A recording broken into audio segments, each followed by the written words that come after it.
Well, good afternoon to each and every one of you that have come out to our board meeting and those who watch online.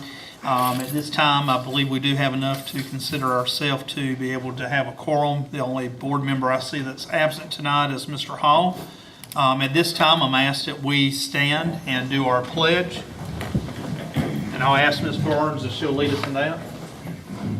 I Pledge allegiance to the flag of the United States of America and to the republic for which it stands, one nation, under God, indivisible, with liberty and justice for all. At this time, I've asked each of the board members to give any suggestions for those to do invocation. Mr. Springer has a guest today, so if you'll do a short introduction to our speaker, our one doing the prayer, Mr. Springer.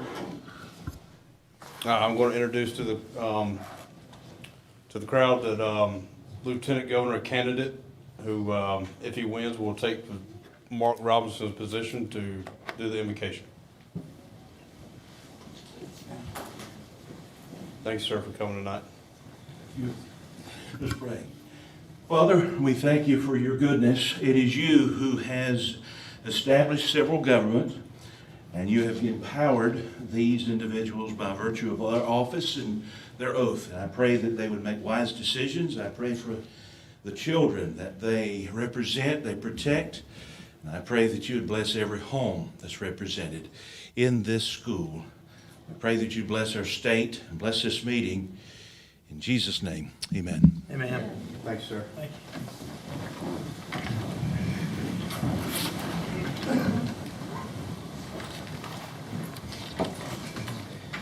Board members, you've had an opportunity to look at the agenda. Is there any modification to the informational or consent that needs to be changed or action? Mr. Chair, there are several items I would like to amend the agenda.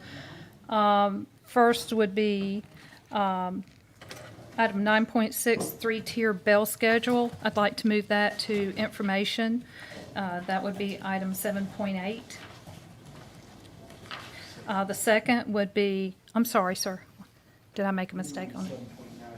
Be 7.9. I'm so sorry. Let's see. The second is we would move on the consent agenda 8.3 budget amendments. And the next would be to amend the agenda to add a child nutrition RFP. And Mr. Taylor, I believe that would be to the, which? Information agenda? To the information agenda. And that would be awesome. All right, board members, did everyone understand or hear what the changes are then that are being proposed? Okay, we have a motion then to amend the agenda with the changes that Ms. Burns has presented. Is there a second? Second. Is there any discussion? Not hearing any. All in favor, say aye. Aye. Is there any opposed? Okay, at this time I then, do have one other motion to amend the agenda, sir, if that's permissible. okay, what do you have? I would move to just swap items 9.1 and 9.2. I think it makes more sense to discuss 9.2, the parking fee policy, before the request for access. And also, as part of my motion, I would request to add item 9.8 to discuss the synergistic contract that's going to be up for renewal at the end of this fiscal year, at the end of June. So that would be 9.8. Would that need to be, and speaking about their contract, would that need to be an action item, or would that need to be a information item? I think action would be appropriate. If the board decides to delay action, I think we can table the matter, sir. Okay, But my motion is to add it as 9.8 to the action agenda. okay, I just wanted Yes, sir. just to clarify. Okay, board members, did you see the changes and then the addition that Mr. Cordero has added or made a motion on? Is there a second? Second. Is there any discussion? All in favor of that change, say aye. Aye. Motion carries. This time, is there any other changes? Okay. At this time, can I have a motion to approve the agenda with the changes that have been made? I make a motion to approve the agenda with all changes made. Thank you. We have a motion. Can I have a second? Second. Have a second. Any discussion? Not hearing any. All in favor say aye. Aye. Any opposed? Motion carries. Thank you so much. Now for probably one of the best parts of the meeting is our recognition. And so we'll do that tonight. Mr. Bob? Yeah, Mr. Chair, so we're going to start tonight by recognizing some students for their academic excellence as we get towards the end of the school year and these students are eyeing graduation. So first I want to bring up Principal of Topsail High School, Dr. Larry O'Day.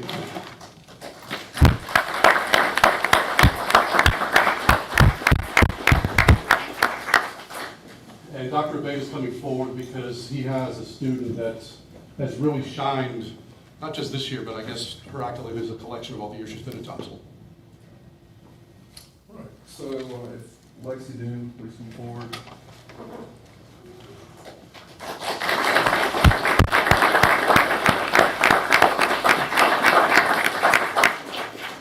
So juniors have an opportunity to take the PSAT and to be eligible for the National Merit Scholarship. And this is a nationwide scholarship.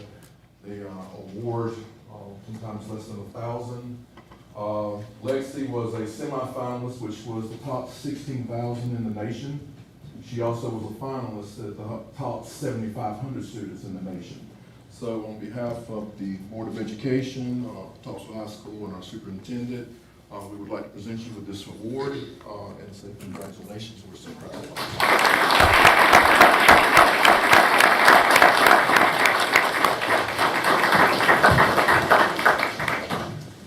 And not to be outdone by Dr. O'Day, there's a certificate. You also have one from the board. Dr. Wilson, we'll take a picture of you with the board.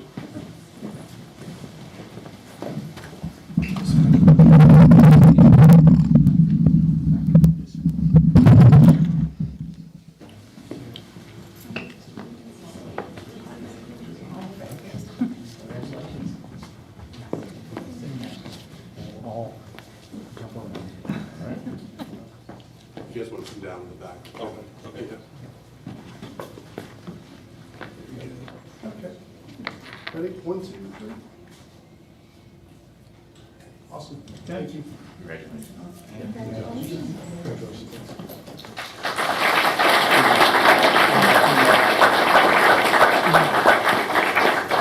And now if Christy Brown could come up. Ms. Brown is the principal at Pender Early College High School, which is getting ready for graduation, I believe, next week. Next Friday. And she has a recognition tonight that a lot of thought has gone into the process of this for the final outcome, so I'll let you talk about your recognition. I said I'm not going to get mushy, but I want Lily to come up here, Lily and Rousey.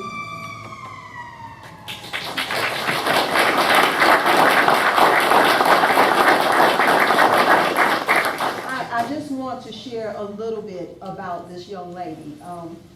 Despite whatever is going on, Lily comes early. She makes sure she gets all of her work done. Excellent student and has been throughout her entire time. I'm going to say in school, but definitely at Pender Early College. She will be earning her associate's degree this Friday and her high school diploma next Friday. But she's being recognized today because she was a Moorhead King recipient, but she had to decline that offer because she was also awarded Yale and Harvard. So,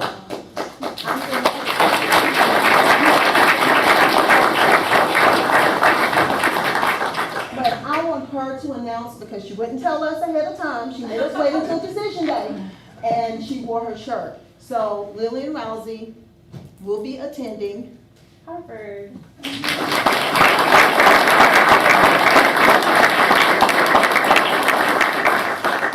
Thank you for being an excellent student.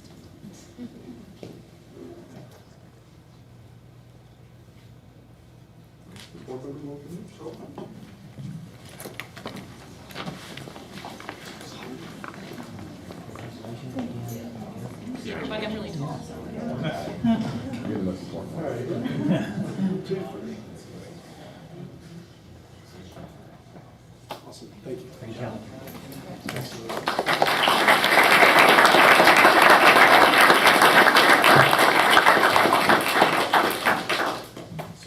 theme of students going. Now we'll go to middle school. So if Ashley Bordeaux could come up. Ms. Bordeaux is the art teacher at Surf City Middle School. And she gets her students involved in aspects more than anyone that I know. I mean, it's not just local, it is everywhere that they can enter art competitions. So you have a pair of students that's mastered the arts during the Azalea Festival. So I'll let you talk about that. First we have Luke Cherry. Luke, will you come up?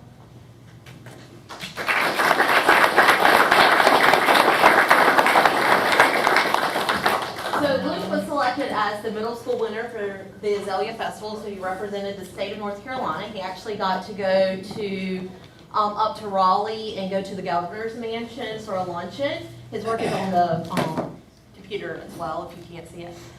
Luke is an exceptionally talented student, and he's not only talented, he's great at taking constructive feedback if you tell him to fix something or what's not working. Unlike most middle schoolers who want or won't take it, Luke is very much yes ma'am, and he'll do it right away. He's currently working on a mural project within our school, but Luke has won like 3 other state awards this year. So he's very talented, and I can't wait to see what he does at the high school, so we're looking forward to that. All right, do you want me to call up the next one? All right, and next we have Keenan. Keenan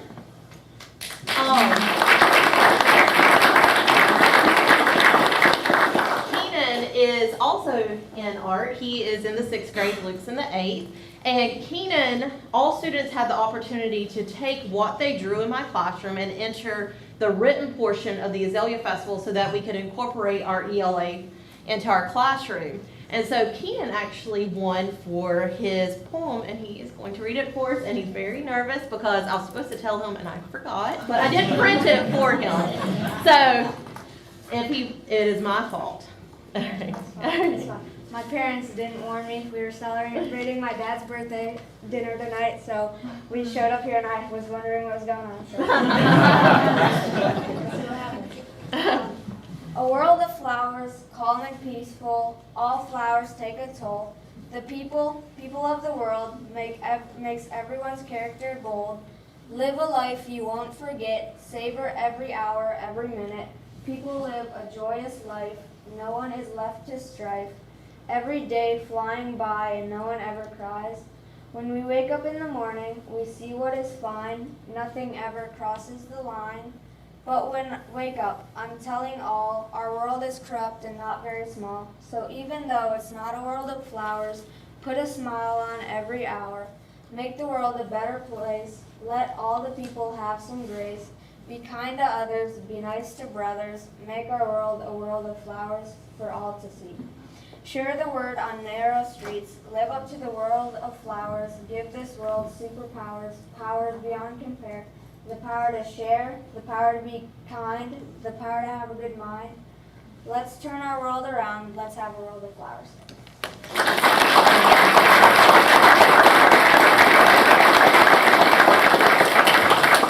Keenan is an exceptional artist as well, and he's entered many competitions this year. And this is yours, Keenan. We'll scoot him.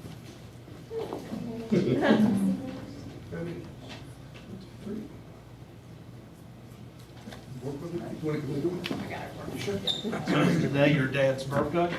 No, it was last week too. Okay. So our college student came home recently, so we're celebrating it with him. All right, ready? 1, 2, 3. Thank you. Congratulations.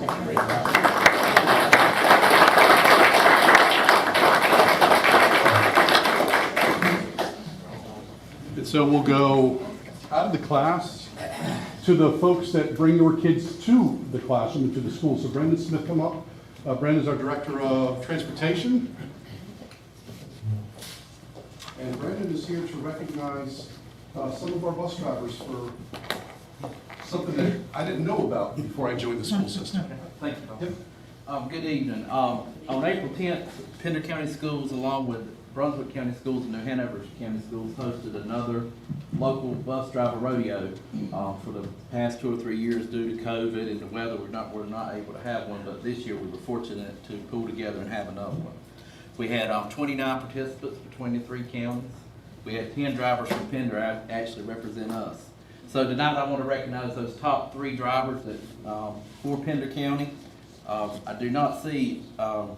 McIntyre or Mr. Sean Vogel here, but Mr. McIntyre finished first place. And in fact, when he competed in 2019, he actually finished first place in local, district, and made it to state.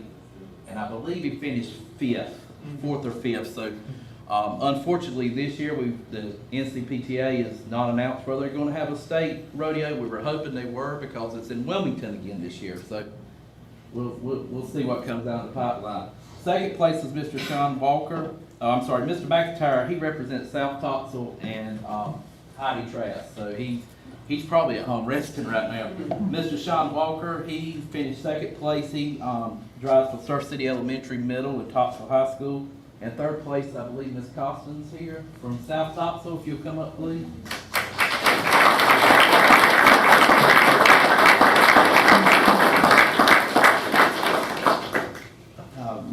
Ms. Costin drives for Topsail Elementary, South Topsail.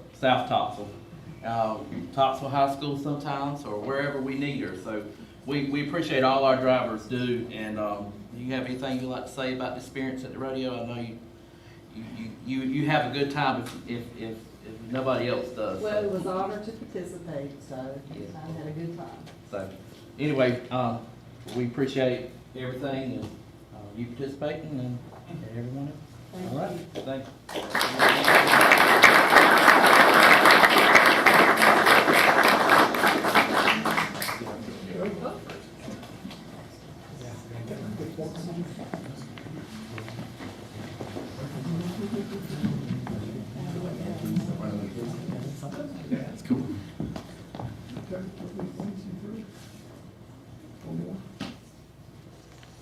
Thank you very much.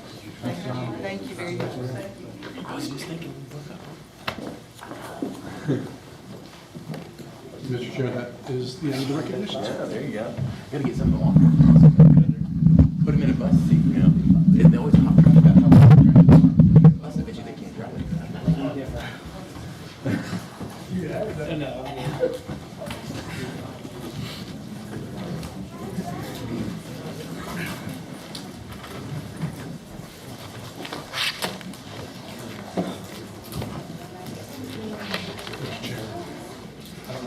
Oh, that's mine. Leaves, okay. I was gonna leave it for Kevin. He likes to pick up my glasses. He has a great taste like a shop, He does, yeah. Him and I have. We'll give everyone just a second to get out, and then that's exiting. And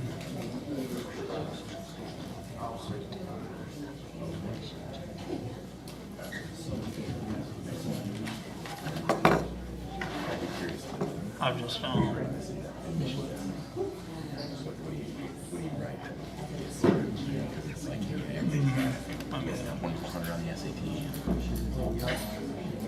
let me get a public comment and then we'll go okay.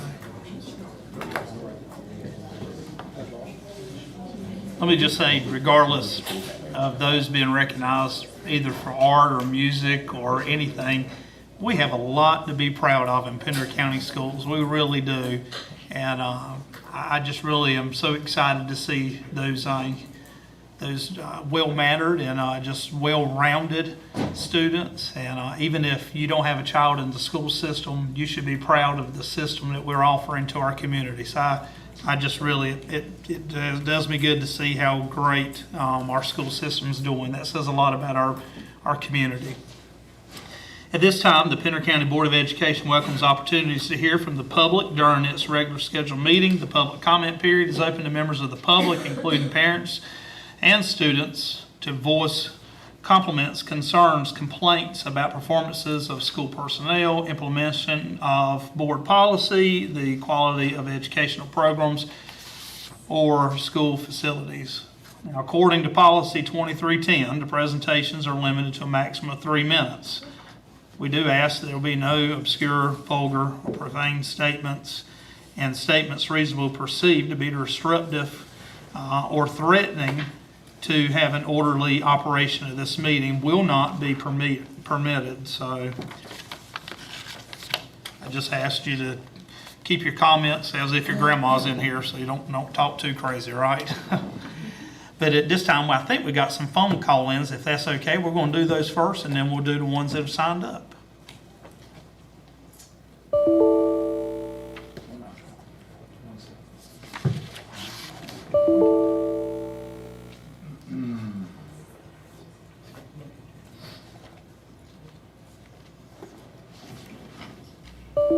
Craig, do you want me to? If we could switch to the. Yeah, that's fine. That are not recorded, and let me just see if we can get those recordings.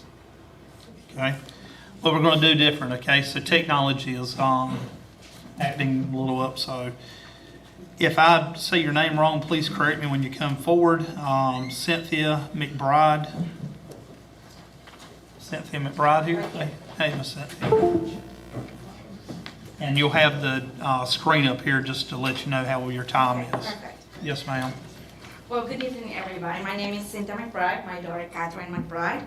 I'm a resident of Hampshire for 12 years, and we came tonight because we would like to host an international student this upcoming school year. I have contacted my representative, Mr. Phil Cordero, and Dr. Brandy, and I've been told that it's not possible this time because the school is overcrowded, but we all know it has been like that forever, right? For a long time. So I'm here again to pledge, to ask of you to accept, for us to host this student. I'm from Mexico, and I know firsthand what exciting experience is to, attend a school in another country, learn the language, the culture, everything. And programs like NACEL are great for students. We hosted a student last year, and the experience was fabulous. And if you don't want to hear from me, you can hear from Catherine. Up to this time, kids still ask for him, the bond they form, the enrichments, to learn other countries. It's something that we need to give the opportunity to our students. It's one student, it's 1 year, it's 10 months, and it's fantastic. I have to say, we don't get paid for hosting the student. We just open our doors, the doors of my home, my family. It's great. It's really, really good. Topsail High School has an international week, and we don't have an international student. How does that work? We have a secretary from Sweden, but we cannot host one student. It's a young kid from Germany. He wrote us a letter, an introduction letter, not to us, right, but to the family who will, vet him. And he said, and it really made an impact on me because he said, I do wonder how's life in the U.S. I wonder how it is to, talk to people and celebrate the 4th of July and all that. I do wonder if it's like in the movies. And I'm just telling you, please consider it, and let's see if when he comes and experience, he will tell us at the end, what's it like in the movies? It really make an impact on me. It's a great soccer player. He wants to be a professional soccer player, so maybe he will help us with our soccer team, right? Who knows? But tonight we are here to ask for that. Please reconsider. It's an enrichment experience for my family, for the students, for the teachers. When Juan was here, he was from Spain. He's from Spain. He helped the Spanish teacher with the Spanish, right, in class. So I think it's worth to reconsider, please. Thank you. Thank you. Do you want to say anything? You can say, did you want to say something? Yeah, so You have around 3 Juan, minutes. I was a sophomore last year, I'm a junior at Topsail this year. Juan was in my grade and he became my best friend. I mean, I'm going to Spain in a month and I have to go and see him. It was such an amazing experience. I mean, kids all still talk about him today. And if I'm able to have that experience again for my senior year and be able to take him to all of, because this kid from Germany that we want to host, he'll be a senior. So if I'm able to take him to all the football games, take him to all the senior activities, it would be amazing, and it honestly would truly make my senior year. And so I really hope you guys can reconsider. Thank you. Thank you so much.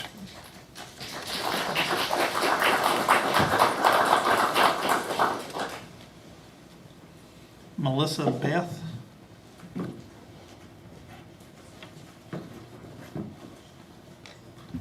Hi. Hi. I'm I'm Melissa Biotti. I am the local representative for Nassau Open Door, and I had the pleasure of working with the McBride family for 2 different students. As Mrs. McBride mentioned, there is no compensation to the family for opening their home to a student.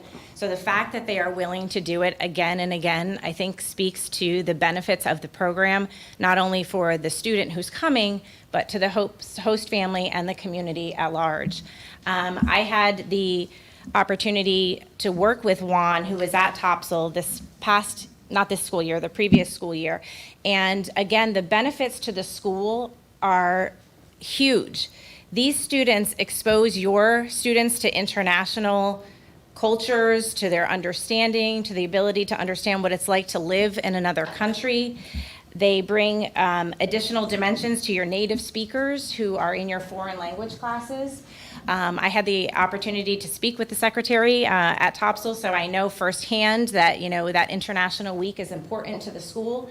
And when we look at cultural diversity, if we don't have international students in our schools, yes, maybe some of your hosts or your students who are here are from other countries, but having these students come in and share those experiences with them gives them a global perspective.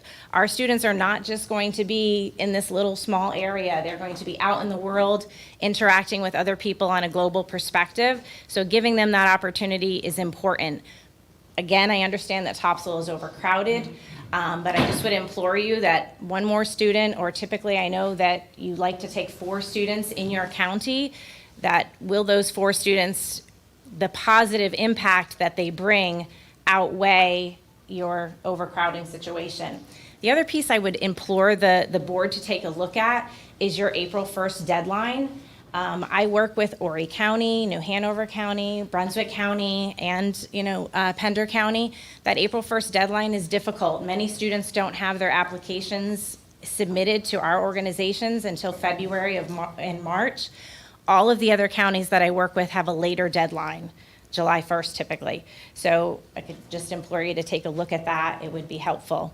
I do have a little packet for you, if I could leave them with someone, that just has information about our academic year, the benefits to the school, my contact information. I am the local representative for the McBride family, but I am also the regional coordinator for North Carolina.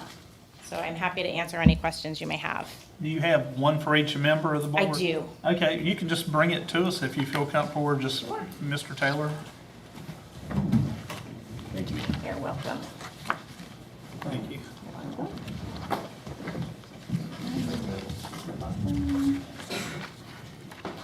Would you like them as well?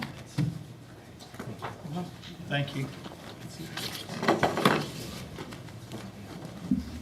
So again, if you could reconsider your position, we would greatly appreciate it. Thank you. Okay, our next signed up speaker is Patricia Coolett.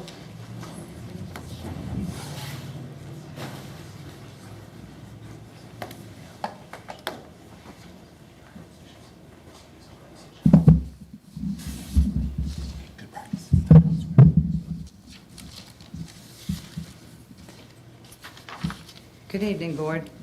Gender Ideology.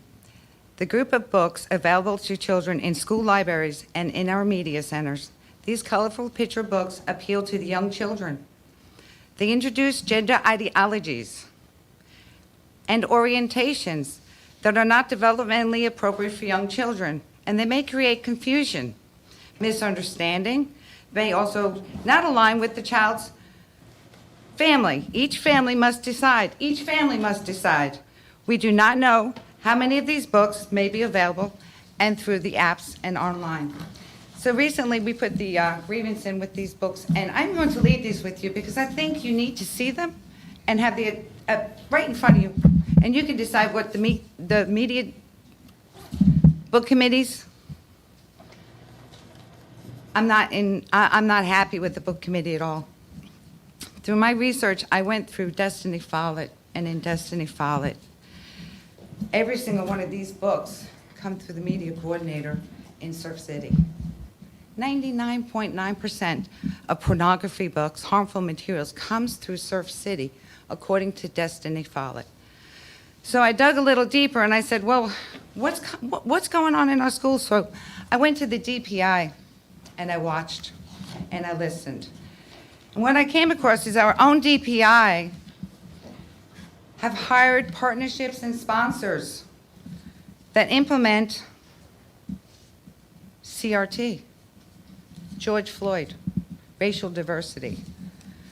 The gender ideology that's in our book that I've gotten from CarolynSubstacks.com, there's probably hundreds right here. I took the liberty to print a few off for you. There's hundreds in our elementary schools. There are hundreds in our middle school. There are hundreds in our high schools. And the parents don't know about it. Last week, I had the opportunity to talk to a grandmother who pulled her child out of school in 4th grade because one of your 4th grade teachers was reading a transgender book to the class. And that was her final decision. And upon that decision, I've decided these last 13 days of school will be my children's final days in your school. The research I've done, it runs so deep, it's like a cancer. I can't stop it. You can't stop it. You don't want to stop it. You don't want to go against the elite and the money system. I get it. I totally get it. But I quit. I quit Pender County. I'm not giving up my cause or for the children, but my kids will not be attending this school any longer. Dr. Breedlove, you said that there was no CRT in our school. But when I went to the DPI, I researched partnerships, which is your job to do. And these partnerships... Your time's up, Ms. Patricia. Thank you for signing up. DPI, George Floyd. Our next speaker is Ms. Chapman.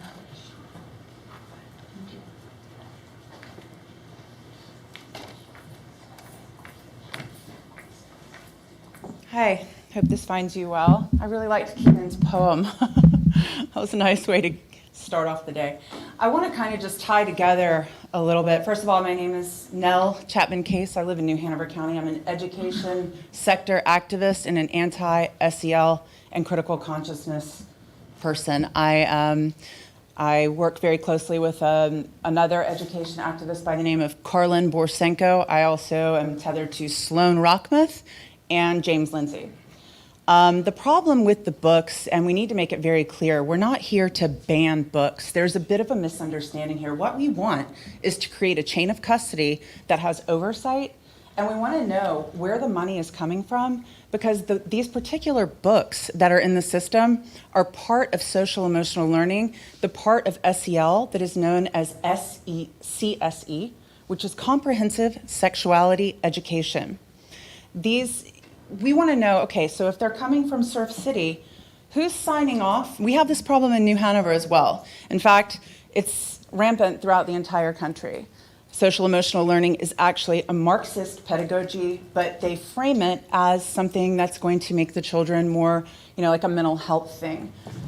That's not what it is. And when we keep repeating that lie, we're putting lipstick on a pig and we are misleading taxpayers, citizens, but most importantly, we're lying to parents. We are usurping their parental rights.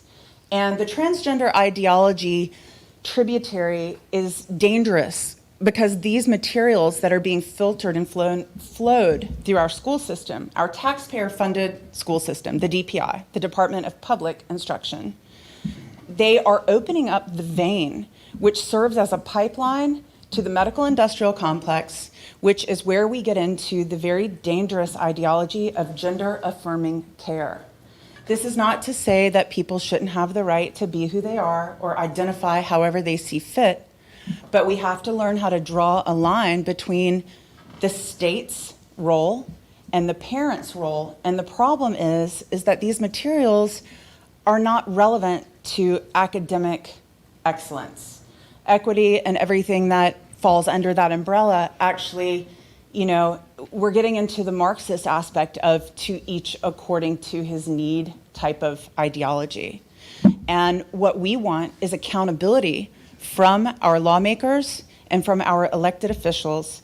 And we want you to acknowledge that these materials dangerous. It's dangerous ideology. It is a pedagogy that leads to nowhere. I want to commend the members of the Board of Pender County for the work that you have done in hearing the grievance, but we're frustrated, and it's not just Pender, it's not just New Hanover, it's Wake, it's MEC, it's all over the state. Thank you for your time.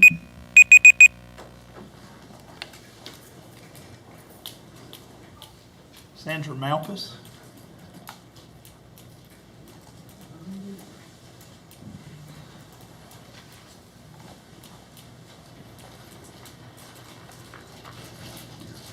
Good evening. The library book situation is once again on the agenda because an outside political activist group gave you a list of 41 titles and demanded that they be removed. They said they were pornographic and obscene. Really? I was a media specialist for 30 years, and two of you, Mr. Hall's not here, and Ms. Burns, were former students of mine. Do you really think that I bought porno for your school when you were at Burgo Middle School? No. Do you think any professional librarian would buy porno for their school? No. According to a recent Fox News poll, 77% of parents today are worried about book banning. 77%, and this includes people of all political viewpoints. I know when you ordered that those 41 titles be removed, you thought you were doing the right thing. But once they were removed, they became banned books. Some were returned, but not all. I've been told that they were not banned, but weeded from the collection. I weeded thousands of books in my career, and never because I got a list and said, check this list and see if any of these books need to be weeded. There are several reasons why a library book is weeded. I hope that tonight we will hear the reason each of these books was weeded and where they are now. If any were weeded due to poor condition, I'll buy new copies. If any were weeded because the shelves were too full, I'll go help the media specialist shift books to make room. If a fiction book was weeded because it had not been checked out in 5 years, wouldn't that mean hundreds of books would need to be weeded, including many of the classics? We all know that the weeding of these 41 titles was a result of the demands made by a group of people attempting to get books banned from our libraries, not because it was time to evaluate these titles for weeding. This book banning movement is not just aimed at Pender County schools, it's happened in New Hanover as well, and is led by the very same people. This is a national movement by those determined to force their political ideology on the public schools. They use buzzwords like pornography and obscenity to stir up emotions and get people to turn out and vote for certain candidates. It's all about political power, it's not about the books. Many teachers and media specialists are stressed out and leaving the schools. Some are being threatened with the loss of their jobs and even possible arrest for providing materials that these groups refer to as pornographic. Is this what we want to happen in Pender County?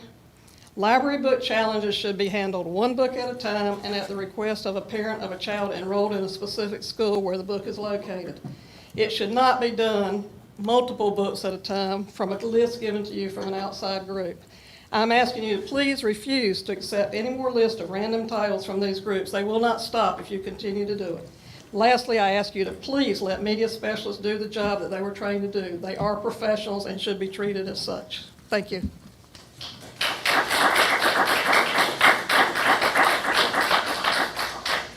Okay, Rochelle Whiteside.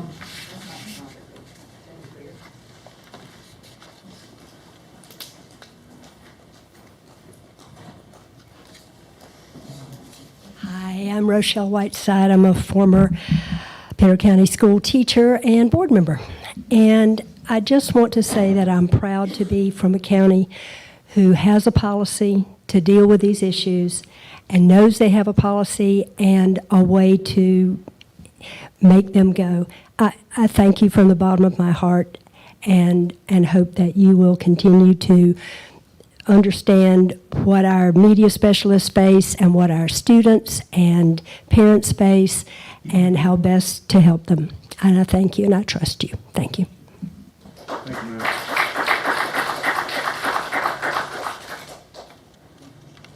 Were we able to get our technology? Give it a shot, yes, sir.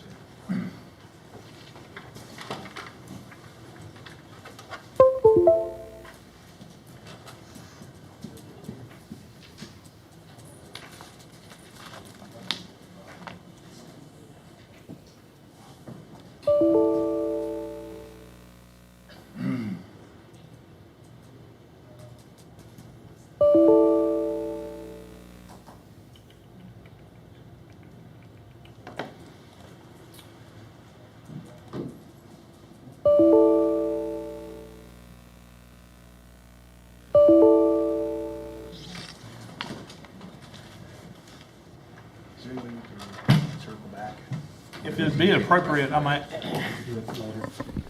if it'd be appropriate, Brandon, can we just, since we're having some technical issues, that we can just come back to that? Yeah, I think the right thing to do would be to table those comments until. My name is Ashley Milam, and I'm calling to say I hope tonight the board agrees to be finished with this ridiculous book banning attempt made by an activist group. The last meeting where this was discussed, 13 people spoke or left messages against book banning, and 0 in support, yet it still continued. There should be no more time wasted on this nonsense when there are so many actual problems facing our education system. Please listen to your constituents, not an activist group of right-wing extremists, including people that aren't even Pender County residents. Thank you.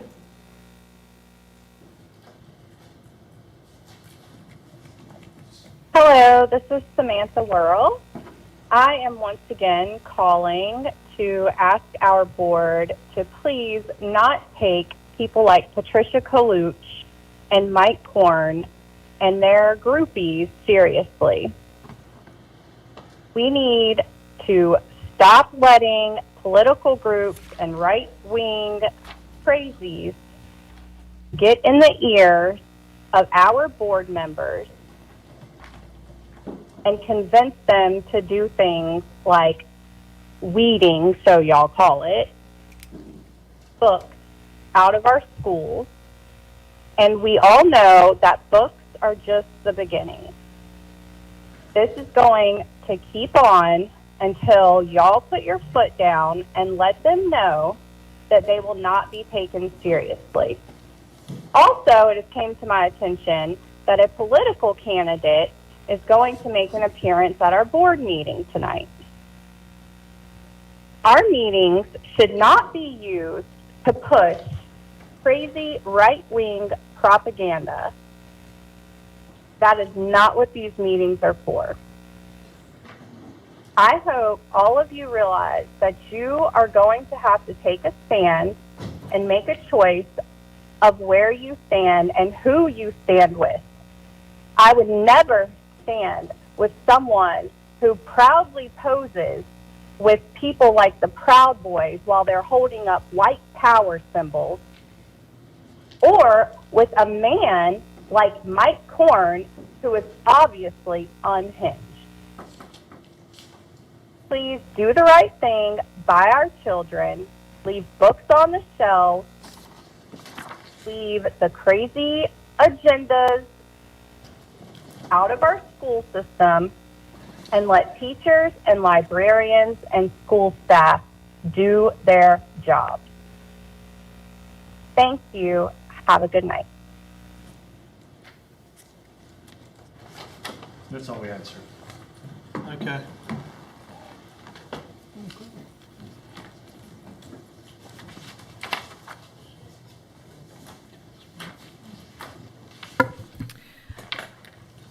Mr. Chair, I hate to have to do this again, but I would like to make a motion to amend the agenda. It appears that we have Aramark outside with actual samples of their menu, and I would like to amend the agenda that 7.8 on the information agenda be moved to 7.1, so we can go ahead and get that served first. And it's they're working on another company. Oh, what other Isn't there two well, companies? Okay, let's say child nutrition. Okay.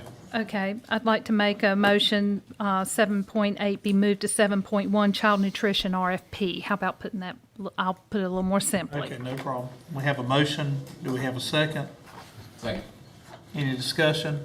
Not hearing any. All in favor say aye. Aye. Any opposed? Okay. Well, we'll move right along into our yes ma'am. We'll move right along into our informational part of our agenda. And that'll be what Ms. Burns has just made a motion on, so.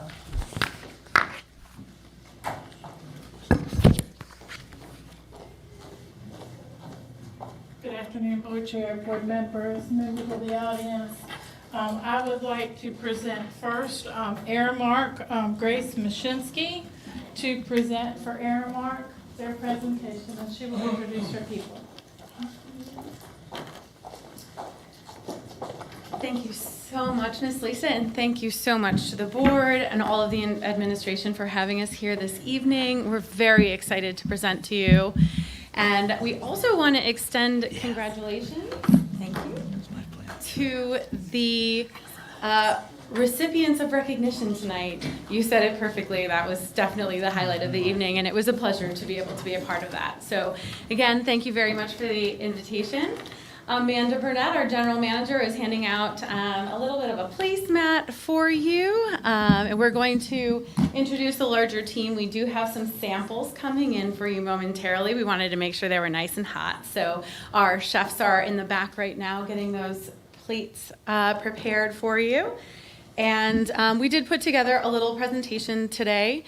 And so I'll go ahead and get started in that. And in the very first couple slides, we'll be introducing the larger team. So with us tonight, we have Preston Davis. He is the Regional Vice President for the East Region and came today to see all of you and help support the presentation process. My name is Grace Mashinsky. I'm the District Manager. And of course, Amanda Burnett, our General Manager here at Pender County Schools. And then assisting us tonight is Laura McMahon. You're going to meet her momentarily as she brings the plates for you. So you'll see these little placemats that we have a front and a back on them, and they're going to cover some of the highlights of what we're going to talk about tonight. Any questions so far? All right. So as I said, the food will be in momentarily, but I'm going to go ahead and get started so as not to keep you. I do recognize that many of these board members have worked with Aramark for a long time, and so I'm going to make sure to stick to the highlights, but we also wanted to introduce some of what we do and who we are as a company to our newer members of the board. So you can see on the screen, I don't have to read the whole thing for you, but Aramark is a very large organization, and so naturally with that comes some resources that we bring to the table to help the districts in which we provide service. And here are our chefs. So here's Laura McMahon. She works with Aramark as part of our Culinary Alliance, and she is actually one of the people who helps to develop recipes specifically for our student nutrition group. We have Patrick Swope, our very own resident district chef. Many of our board members have seen him before. We are missing. You good? Thank you, thank you. And Mr. James Hatchett here is our operations director as well. So he is also one of the members of the team on the ground. We'll talk more about that. So what you have in front of you is a sampling. We took very seriously that the board had asked for this presentation to include real food that we really serve to the students every day in our schools. So you have a beautiful fruit salad that celebrates some of the flavors that are local and fresh and in season, coming into season now. So we have the blueberries, we have watermelon. We also listen to the wants and needs of the students in your community, and these are some of the things that they really enjoy eating on a regular basis.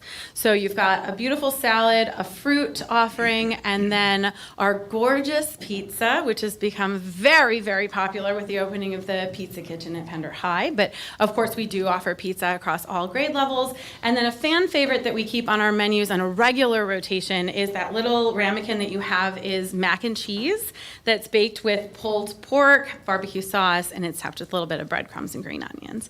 So don't wait for me, please go ahead and start eating, and I'll keep talking so we move this process right along. Any questions about the food? Any allergies? Yes, ma'am. I got some questions if I can, Mr. Chair. That's fine. So, it's my understanding is I've been to several schools that we've had a shortage in food or shortage of supplies in different food areas. Do you know anything about that? So we work with the same supply chain challenges that everybody else is right now, right? But we try to keep our finger on the pulse with that really, really carefully. So we receive communication from our kitchen managers in the buildings. We forecast our meals based on actuals from the previous cycle.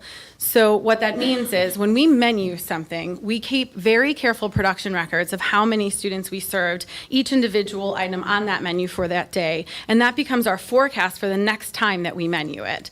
So it's as close as we can get to an accurate number of what to plan and prepare. Occasionally, one item really blows up and, there's a little bit more participation to it.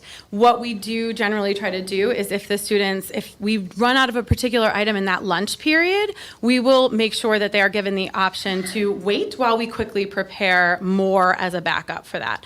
But again, if in that case, if they should choose not to, not want to wait, there's a ton of other options for them to have access to as well. Is there anything that you wanted to add to that? So more to add to that is what I'll say is visiting these specific schools. I'm not going to mention names, but apparently it's a distribution problem. And can you be more specific? Yeah, your food vendors are the people that we work with. Yeah. So Cisco primarily is the company that we Whoever, work with. Okay. I would just say we need to come up, or maybe y'all need to come up with a plan B for an alternate so we don't run into a shortage. Understood. Yep. We did just recently meet at the Cisco in Raleigh, and we went to them to talk about some of the operational concerns, struggles that they've had throughout the pandemic as well, transportation, lack of drivers, trucks, things that we're hearing in that industry. So again, we take that feedback very seriously, and we will 100% make sure we're addressing it with our suppliers. And if they don't meet the mark, I can assure you, Preston will make sure that there is a backup. Understand. Thank you. Any other questions? Okay, thank you. All right, so in front of you, I'm sure you can see this little map of Pender County schools, right? So we began our partnership here in 2004, and 19 years ago, the technology is not what it is today. And in order to understand how to get from one building to the next, you actually had to pull out a road map, right? And go visit from building to building here. So we wanted to just take a moment to point that out. Over the last 19 years, we have developed new technology. We have worked in partnership with this district to make sure that we're growing the participation to the programs. And the result of that has been that there has been a surplus return to the district in annual operating profits every year that Aramark has been present. We've also supported the opening of new schools, including most recently Pender Lee and Surf City. We have assisted in the remodeling of the dining facilities and recommending upgraded equipment in the buildings. And we've partnered through multiple challenges, including natural disasters. We've had hurricanes. We had a whole pandemic. But even on a much smaller scale, if there's an emergency that pops up at a local building, we work to try to pivot to make sure that we're addressing any of those concerns very quickly. Some of the advantages of working with Aramark is our people. We are a company of people. Our biggest asset are those people, and we work very carefully to make sure that we have the right people on the ground in the district and that we're providing them the training and the support that they need. We're also leaders in innovation in the industry, particularly in student nutrition. You'll see more of that as we move on, and we focus most of that innovation on our creativity and our menus. There's a picture of the pizza oven at Pender High. We are the only food service management company in the state of North Carolina to actually deliver a surplus to the client before and during and soon to be after the pandemic as well. We train, lead, and coach our employees, and we partner with the administration. So we do still have some employees that work alongside Aramark's hourly employees that are district employees. So we make sure that that's a healthy and comfortable alliance between the two parties. We're offering innovative enhancements such as the pizza ovens, and again, with the focus on continuing to grow participation. That additional participation is what drives the funds that the school district then has to continue making improvements. What are some ways that we can look about expanding in the future? We can add a little bit more accessibility to breakfast with the addition of mobile carts and expanded grab-and-go options. That's something that Aramark can help support. We can expand our snack programs and our dinner and think about including a dinner program. And we can also work to expand our summer programs to be able to access more of the community members. We do recognize that this is a very rural area, particularly in some areas, and the access to the meals in the summer can be really challenging. And so we'd like to be able to work with the district to present some options to make sure that we can get those meals a little closer to our constituents. So from that, we have our dining environment. So if many of you have been in the buildings and touring and you've seen the cool calf concept that we have in our elementary schools, Aramark just did a brand refresh on that. So we're very excited to show the administration and the board what that can look like. They also created a middle school concept called Lunch Pad that's very modern.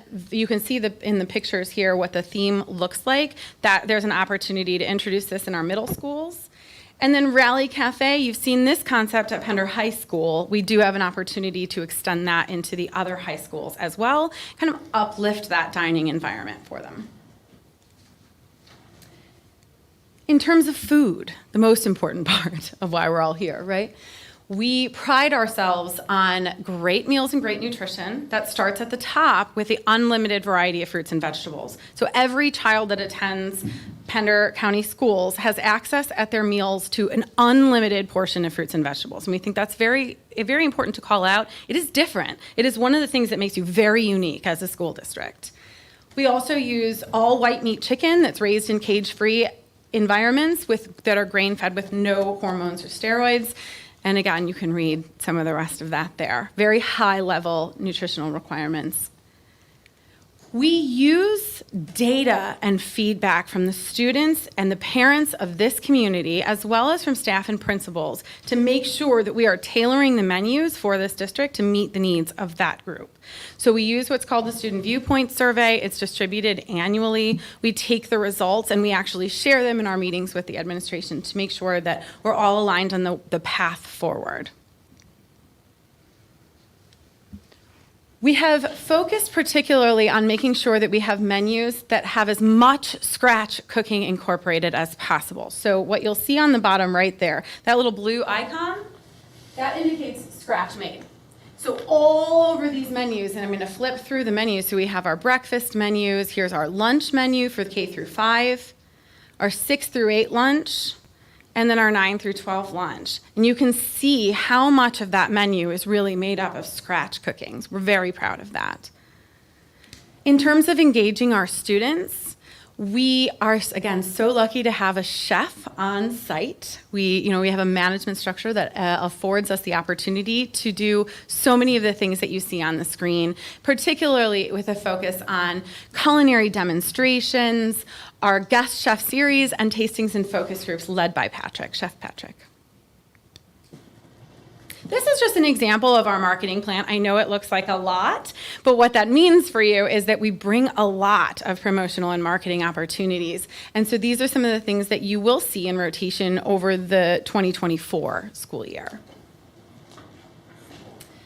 In terms of the student engagement, we go one step further to where it's not just the students while they are in attendance in Pender schools, but it's also preparing them for a future. So we partner with UNCW and we work with them to provide opportunities for field trips, job fairs, career fairs.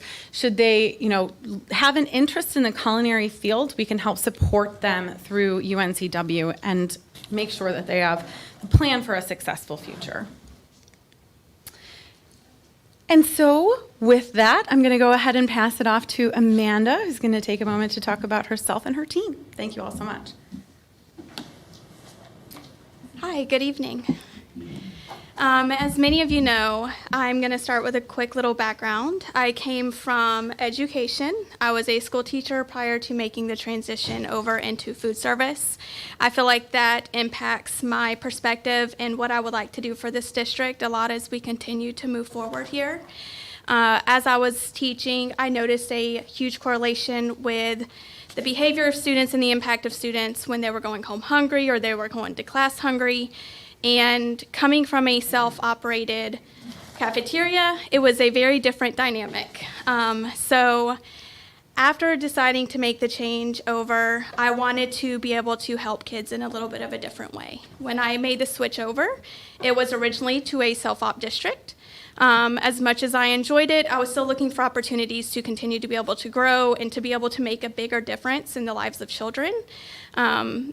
Coming from the classroom and seeing the great impact that it has, I really wanted to be able to make a large difference in the kids' lives myself. So I was presented with the opportunity to come work with Airmark. Since coming here, I have seen such a difference with the opportunities that I'm able to provide these students. Like Grace had mentioned, one of my favorite parts of this is that we are able to offer the unlimited fruits and vegetables to the students. I think that that's great. Being in the schools myself, I see that they fully take advantage of that. And so it's really good to see that that's happening in our schools for our students. And then as I continue to move forward, not only with their best interest and looking out for making sure that their stomachs are full so they can go to class and learn like they need to, I have worked to try to ensure that I've got a team full of people on the ground with me that have that same priority as we move forward. So I have James Hatchett, who is our operations director. He has military experience as well as over 10 years of food experience as well. And then we have our full-time chef manager, Patrick, which many of you are very familiar with. We have Shanoa and Renee, who we have split into East and West Side supervisors due to the size of the district to make sure that both sides of the district are receiving as much support as possible. Between the two of them, they have over 30 years combined experience in Pender County serving the students. Recently, we have actually promoted within, so one of our school leads, she's also got over 10 years of fast food experience, and we've promoted her up. So she was at Pender High School, and she's recently been promoted to the West Side supervisor. And then our administrative assistant, Tammy, kind of keeps us all together. As we continue, one of the bigger things to me as well, in addition to feeding the kids, is the relationship and keeping all of our community and everybody in this room on the same page, because at the end of the day, we all want the same thing. We want our kids to be taken care of in the schools. Our role is the feeding portion, and that's really important to me. So as we continue, the communication piece is something that I have really worked to improve, and I take pride on as I continue that communication piece. Within the schools, we have communication methods, so we do daily huddles. There are weekly supervisor meetings that I have with my supervisory team. We have monthly manager meetings where I touch base with my management team that are actually in the buildings. And then I do send out a newsletter to my staff 2 to 3 times a month with updates, and we take that time, which will lead into the next slide, but we take that time to recognize and work on ways and strategize ways to continue to better our service for the district. So these are some of the attempts that we do to continue to improve those communications. So we like to recognize our staff, just as we do in the newsletter. I have shared that out with some of the administration. We do employee appreciation days. We work really hard to retain our talent. So just like with Shanoa and Renee, we try to keep that tenure in our buildings because they really know what the students like and enjoy. We also spend a good deal amount of time on training. We try to continuously improve those services. In addition to these schools, we do also provide a great variety of benefits to our staff. One of the things that I would like to call out is that we do have a college degree tuition reimbursement program, and we do actually have a few of our managers that are enrolled in that program, and they are getting an education with Airmark.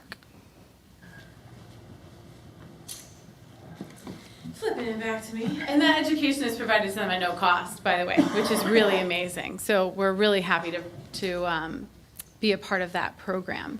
So in terms of the fixed price, and you guys all have this little sheet here, the bottom right there shows you that fixed price.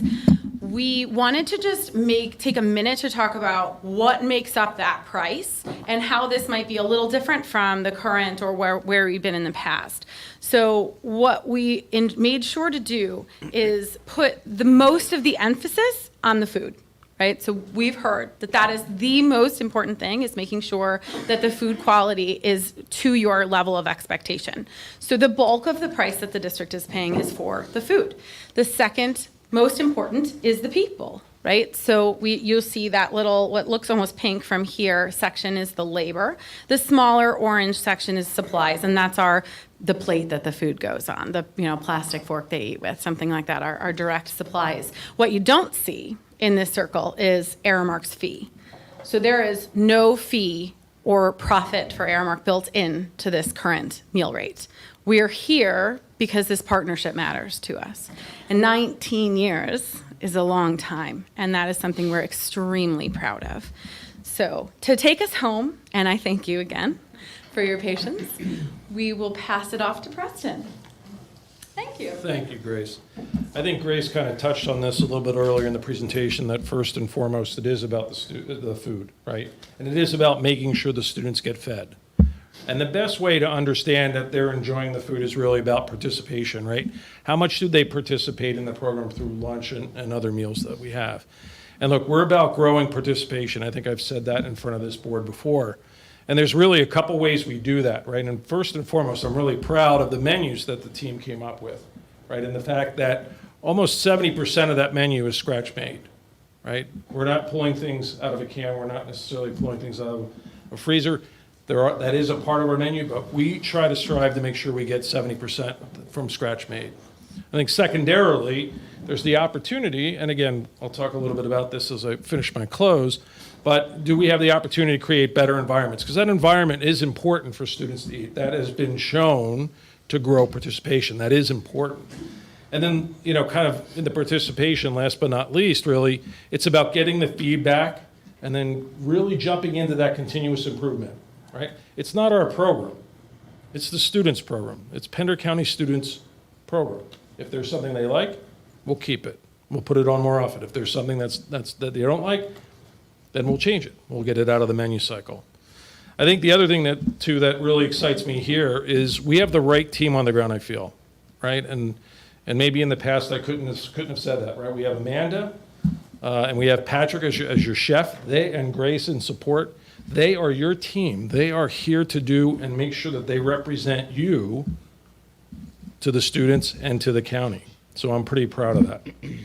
I think additionally, we have a strong track record of making sure we deliver on our financial commitments to you. And at no point will we sacrifice service or quality to achieve that. All right, that's most important is our reputation, how we serve, and what food we get across to the students. I know we did it real quick. We threw a bunch of ideas at you. And I know, they'll work with the administration to ferret some of those out and see which ones work. But it is about what works for Pender, right? Because we want to make sure we represent your brand most appropriately. That's first and foremost. I think last but not least, I'm the one that brings the resources. And I know, I was here, I think, in August of last year, and we talked a little bit about supply chain and some of the challenges. And hey, we got through some of those a lot better than others, right? But there still were those challenges. We've started to see those subside a little bit, but they still pop up a little bit just because that's the nature of the business and supply chain. We do everything we can.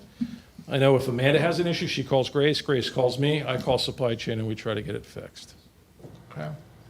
Look, last but not least, really appreciate the board's time today, and allowing us to present our proposal to you. Thank you, and we hope that you consider us to continue this partnership because we think it's a strong one, and we want to go from good to great. So I thank you. Sir, I got a couple things to discuss with you. Sure. One, I will not talk in talk to you out in public about this. Sure. Number two is, I've been to several schools where they're about to scream for extra help. Okay. I don't know what the significance of why they're not getting the help they need, or what the financial problem is, if it's any. And number three, I've been to several schools to where some of your staff has said they would like privacy screens. And I understand that there are iPads or new computers that are portable. Has this been infiltrated in all schools now? I believe it has been the case, correct? Okay. Okay. So I think the privacy screens have been put in place. Okay. Look, again, part of COVID has been staffing challenges. I think throughout COVID, we've increased the base wage to try to attract students. We've done things like mailers to different zip codes to try to do that. We're starting to see a little bit of resurgence there, but it's taken a little bit of time. It's taken just about everybody a little bit of time to get back to full staff. Okay. So that's a constant battle, something we consistently work on, not just with the local team, but with our talent acquisition and our HR teams as well. We only need about 20 more, Patrick. If you can find 20 more of them, it'd be great. I would love to have 20 more Patricks, and Yep. we'd put them all here at Pender County. I guarantee that. He cooks good ribs. I like the ribs.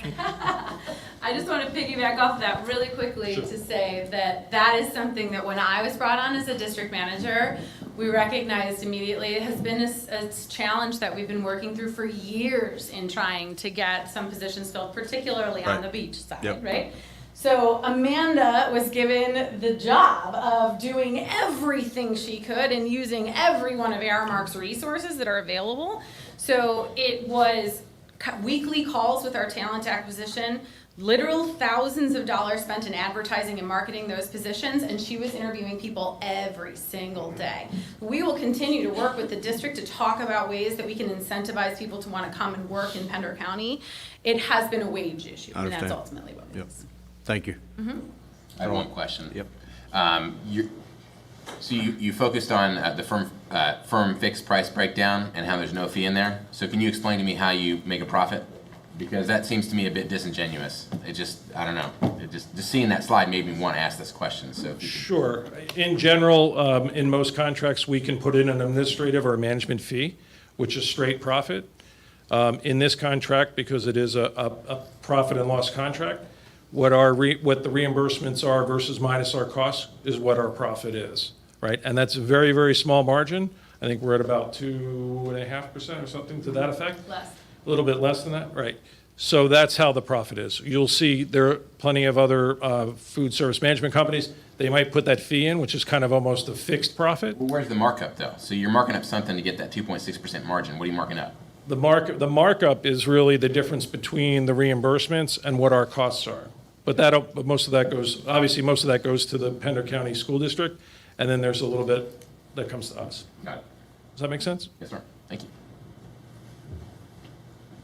Any other questions that we can ask? I'm good, sir. Thank you. All right, again, thank you for your time. We hope you enjoyed the food, and we appreciate your consideration. Yes, sir. Thank you. Do you want us to clear the food? We're going to I'm calling for a 2-minute recess, and then that way we can get everything cleared up. So we're at, right now, consider ourselves 2-minute recess.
Good afternoon.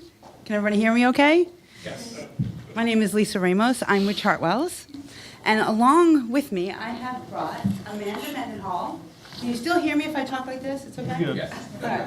This is Amanda Mendenhall. She is a region vice president. Amanda's been with Chartwells for 19 years. She was in Winston-Salem for 15 and then was promoted to the regional vice president.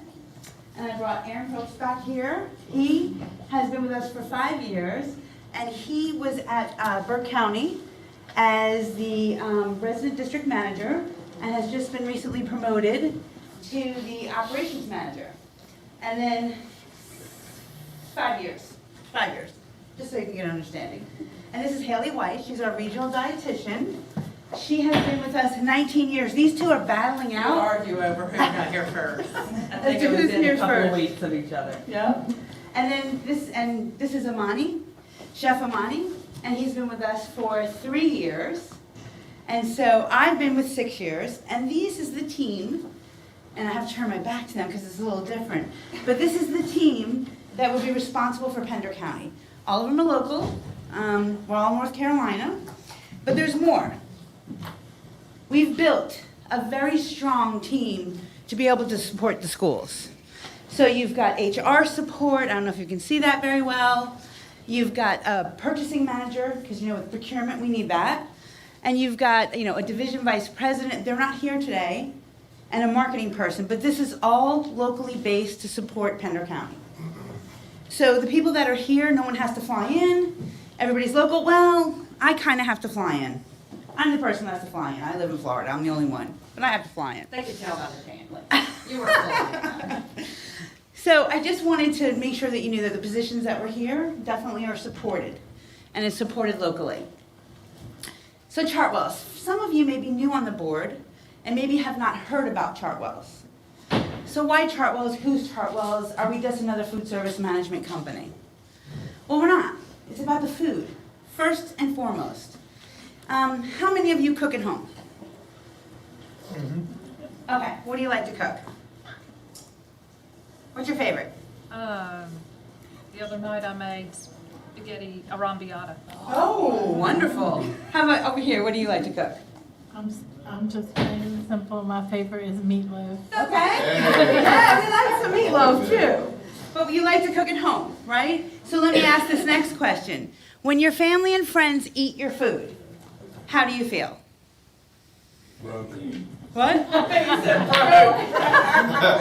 it's a really good feeling when they eat your food. I'm that protective Italian mom that's like, did you like your food? How was that? Make sure they eat everything. Here's where Chartwells is different. We don't like those trays going in the garbage at all.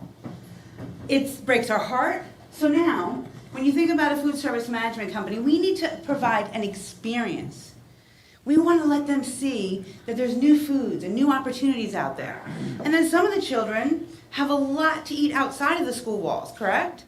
We have to bring it into the menus. We can't let the menus get stagnant, right? So it's really, really, really about the food first. It's a culture of food. We empower the associates to have some fun.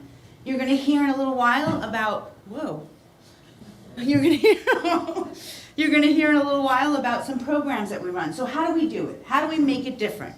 We do it with programs, and Haley's going to talk about that in a moment.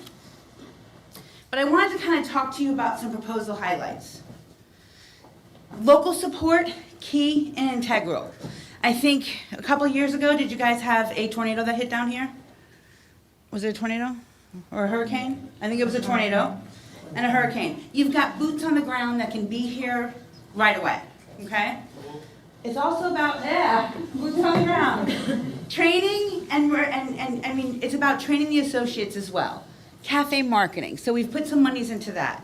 Here's another big thing. When you change companies, you have associates who have a lapse in their coverage. We don't want that to happen. So we've made sure that there's no lapse in any transitioning employee. But the big key is we've kind of looked at your numbers over the past couple of years. Your participation has declined dramatically. And we think, and we know, that by doing the programs, we can increase that. So that's one of the things that you're going to hear about that's going to really deliver on our commitment. And the food that you see up here, you're going to taste this in a few minutes. So did you leave some room? Yes? Okay. So there's 12,000 different recipes all in regulations. But again, it starts with a culinary culture. It's got to be about the food. So I'm going to turn over to Amanda so she can kind of talk to us about that. Awesome. And Chef Aaron, I'll let you guys start passing out some of the food while we talk a little bit about the culinary culture so we can keep it moving for you. And so a couple of things that I wanted to mention when I just talk about the culture of culinary and Chartwell's belief in that. One is the Culinary Innovation Council. And so the Culinary Innovation Council really is comprised of chefs nationwide that all kind of come together, and they're making sure that we're staying ahead of trends and being consistently innovative. Lisa mentioned the 12,000 recipes, and so it might be someone like the district chef that we'd have here at Pender, and then a regional chef, Amani, from the southeast region, and then we'd have chefs from the west, either district chefs and regional chefs, to really all come together to make sure that we're seeing and recognizing all of the things that students are exposed to outside of the school building so that we can bring those trends into the school building. And another thing that I wanted to touch on is Culinary Masterclass. And so our Culinary Masterclass, this is a new culinary training that the culinary team has developed over the last year. And it's really about working side by side with the associates. We teach them knife skills, we teach them, different cooking techniques, different presentation techniques to really engage all of the associates in running the programs that we have to offer. And so I really love the Culinary Masterworks. And then we go on to our scratch cooking. So we talk a little bit, you see these pizzas, those are all handmade in the schools, even at the elementary level in our programs. And then you'll also see on the next slide some different things. We like to highlight the fresh fruits and vegetables, and again, make sure that we are elevating those. It's about kind of spice and flavor profiles when you're really trying to get students engaged to the program and participate. And then you see another scratch-made pizza. You've got your collard greens. You see some kale down here, and the zucchini and the fresh peppers. And so then the last thing that you guys, and I'm going to let Chef talk in just a moment about some of the things that you're tasting, but this is Global Eats. And so this is a sampling of Global Eats. This is one of the newest culinary innovations that have made its way onto our menus this year. And so we piloted it in the fall, started rolling it out on our menus in the spring. It's on the menus that are in the proposal. And so this is a partnership that Chartwell's K-12 did with celebrity chefs to really kind of make sure that the things that we are highlighting from India, from China, from Mexico, I'm missing the last one, and Italy. I always forget Italy, and that's the only one I've been to out of the four. So we partnered with those celebrity chefs to make sure that the recipes, once we've tested them and we put them out there for the students, they're as authentic as they can possibly be and still meet all of the USDA regulations. And so I know Rita's probably behind me going, amen. Got to meet the regulations. And so, but it's a way to not only expose students to the different cultures, right, and different flavors, but also just kind of get them to see that authenticity in it. And so I'm going to let Chef take just a moment and tell you a little bit about the different dishes that you've been sampling tonight. All right, so as Amanda said, we're taking a little bit of a trip around the globe, right? So we're gonna start with the first offering, which is an entree, and that particular one is the Bang Bang chicken. It is in the I want to say brownish looking container. That particular one, it represents China, and this is, as you probably already kind of gathered, is a entree that you would see already on the menu. This one is really focused on giving you a little bit of heat because the kids love spicy food. They're all about that right now. And this has fried rice as well. And as Amanda said, it is compliant because it is using all of the right ingredients. And then the second one is the torta de jamon. I had to butcher one of them up, and that one is essentially a ham and cheese, Swiss American cheese. And that one is pressed on a panini press. It gives you a lot of different texture. It represents Mexico. And I must say that a lot of these recipes that we've been using, we've already executed those recipes, and the kids have already been responding. And a lot of the things that I'm hearing, they're very authentic. This is like what my mom makes at home. So that always makes you feel good. And then the next tour is actually Italy. And that one is our eggplant carbonara. Caponata, sorry. And I'm thinking about pasta. You have me thinking about pasta. And that particular one is something that really speaks to the way we're moving in terms of food trends, right? So that one is really, it's talking to the kids that really want to eat healthy and maybe want to be vegetarian and want to try something really healthy but not, simplistic. So it's really a great dish. And as a side, the first two were entrees that were on the menu, and then the last is a mango lassi. We're in a world now where kids love a lot of smoothies and parfaits, and this one represents India. It has a great flavor profile, and it also is pretty tasty, and I think you guys are going to like it. Thank you. All right, awesome. Thank you, Chef. And so we're going to have an opportunity for you guys to participate in kind of the student engagement portion of how we get feedback on the different things that you're tasting on the 2 entrees. And so that's going to come up with Haley.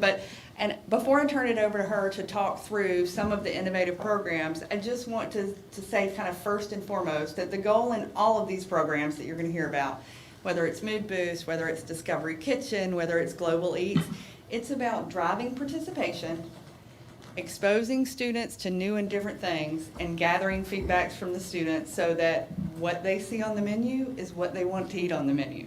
Now, that's not to say that you're not going to have the tried and true favorites. You're going to have the pizzas, you're going to have the spicy Nashville hot chicken sandwich, you're going to have the macaroni bowls, but you're also going to get some of these new and different things to really expose them to different cultures and different flavors. And with that, Haley, I'll turn it over to you. Thank you, Amanda. Good evening. I'm going to move forward and talk with you a little bit more about some of our innovative programs. But I want you to keep in mind, and please continue to be sampling the food in front of you, because we are going to give you a chance to vote, just as the students would vote, on which was your favorite entree. And again, this would be an example of how the students participate to choose what items go on their student menu. But the first program that I'd like to turn and talk to is our award-winning program at our elementary and middle school level called Mood Boost. Now, this is a beautiful blend of nutrition education, it's got culinary innovation, and most importantly, student engagement. What I love about this program is that we're getting students to stop and make a connection between the foods that they're choosing and how it impacts their mood or their mental health. And I gotta tell you, for being a dietitian for so many years, I've been involved with so much nutrition education that's really just focused on making healthy food choices and how that affects our physical health. So this truly is an innovative program for students, getting them to start thinking about the choices that they make and how it helps them with their mood and their mental health. I want you to know that this program is backed by emerging research. It includes dozens of chef-inspired recipes that contain ingredients that have been proven to have an impact on our mood. So what we've done is we've taken these recipes and sort of organized them in a way to put them in, say, 6 different moods that we felt students could best identify with. And you actually see those up on the screen. So those little cartoon characters, we call those our moodies. There are mascot characters for the elementary school level, and you can see that we've got the strong mood, alert, happy, calm, smart, and confident. And what we do for every week in the program, we celebrate and educate on one of these moods every week. So this program is really meant to be about bringing the fun. You might hear that about Chartwell's, that we really aim to have a good time with the kids and make it a fun place for them to come into the cafeteria. So we've got a ton of swag items and giveaway prizes for the kids when they come participate. If they come in and they choose to dine and take the recipe that is the strong recipe, then they can get, you might see my colored bracelets that I'm wearing, but there's one, I am confident, I am strong, I am smart, feed your mood. So they get these collectibles, not just the bracelets, but keychains. We have little recipe cards, and on one side it's got the moody, and on the other side a recipe. They can take it home and make those recipes at home with their family. But the kids get so excited about it because they can trade these cards, collect all of them, and share them with their friends. And of course, we don't want to just leave all the fun with the kids. This is a program where the frontline associates get excited too. So we actually have Mood Boost branded t-shirts, aprons, and hats, and so the frontline associates do get to celebrate with the kids too, choose their favorite moodie, and dress up and celebrate this program on the line as well. Now I want to switch gears and talk about another innovative program that we have designed to help get kids excited and bring them back into the cafeteria. And this program is called Discovery Kitchen. This is an umbrella program for us under which we have not just the menu, but cafeteria promotions, nutrition education, and culinary demonstration. What we're aiming to do is help students make a connection between the food that they're experiencing in the cafeteria and the lessons that they're learning. So with Discovery Kitchen, we do have this nice, innovative calendar. It's like a 12-month calendar of different themes that we can follow for how we're going to celebrate and educate the students. It comes with nice marketing, print and digital collateral that go along with the program. But I think what makes this program most special to me is the way that we can actually just tailor it to you, tailor it to Pender County schools, or even we can take it down to a single school level and do a unique event. And I want to tell you about how we've used this program recently at a school. Chef Amani and I went. We actually held a farmer's market for the students.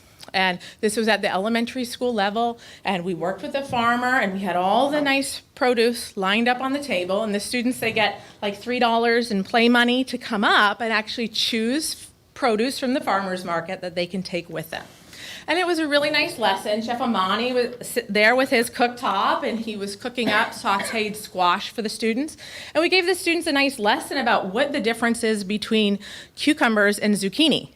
So I just want you to think of that for a second. And being an elementary school student, right, they're both green. They could be about the same size. You know, when is the first time that you're starting to get exposed to foods like this and learn the difference and be able to pick out the difference of these if they see them in the grocery store or at the dinner table? But with Discovery Kitchen, in our proposal, we are offering you one of our pop-ups. And what I describe as the pop-up, you see it in the picture there, it's actually the backdrop, and then it's the tablecloth. So to me, it's perfect because the kids don't necessarily feel like they're learning in the kitchen or they're back there in the cafeteria. It's really a special event. They feel like they're part of a cooking show. But I also love the fact that it's quite simple to clean up, pack away, and you can move it school to school and keep this in circulation and get the kids really excited about it. But then, of course, it's not just all about the kids. We've got plenty of Discovery Kitchen materials for the frontline associates as well, because we recognize with the frontline associates that it's their engagement in our programs which is going to help entice the students to want to come in and participate with us in the program. Okay? All right. Time to vote yet? It's time to vote. It's time to vote. Are you ready to So vote? Haley and Lisa are going to be coming Did we around get a taste? with the iPads and giving you an opportunity to vote. And I wanted to just tell you a little bit about Student Choice. And so Student Choice is one of our engagement platforms that we use in the secondary levels in the high schools. And so we'll sample things just like we did today from some of the different concepts that you see up here on the screen. You've got Chat House, Big City Barbecue, The Roost, which I mentioned the Nashville Hot Chicken has been one of the most favorites.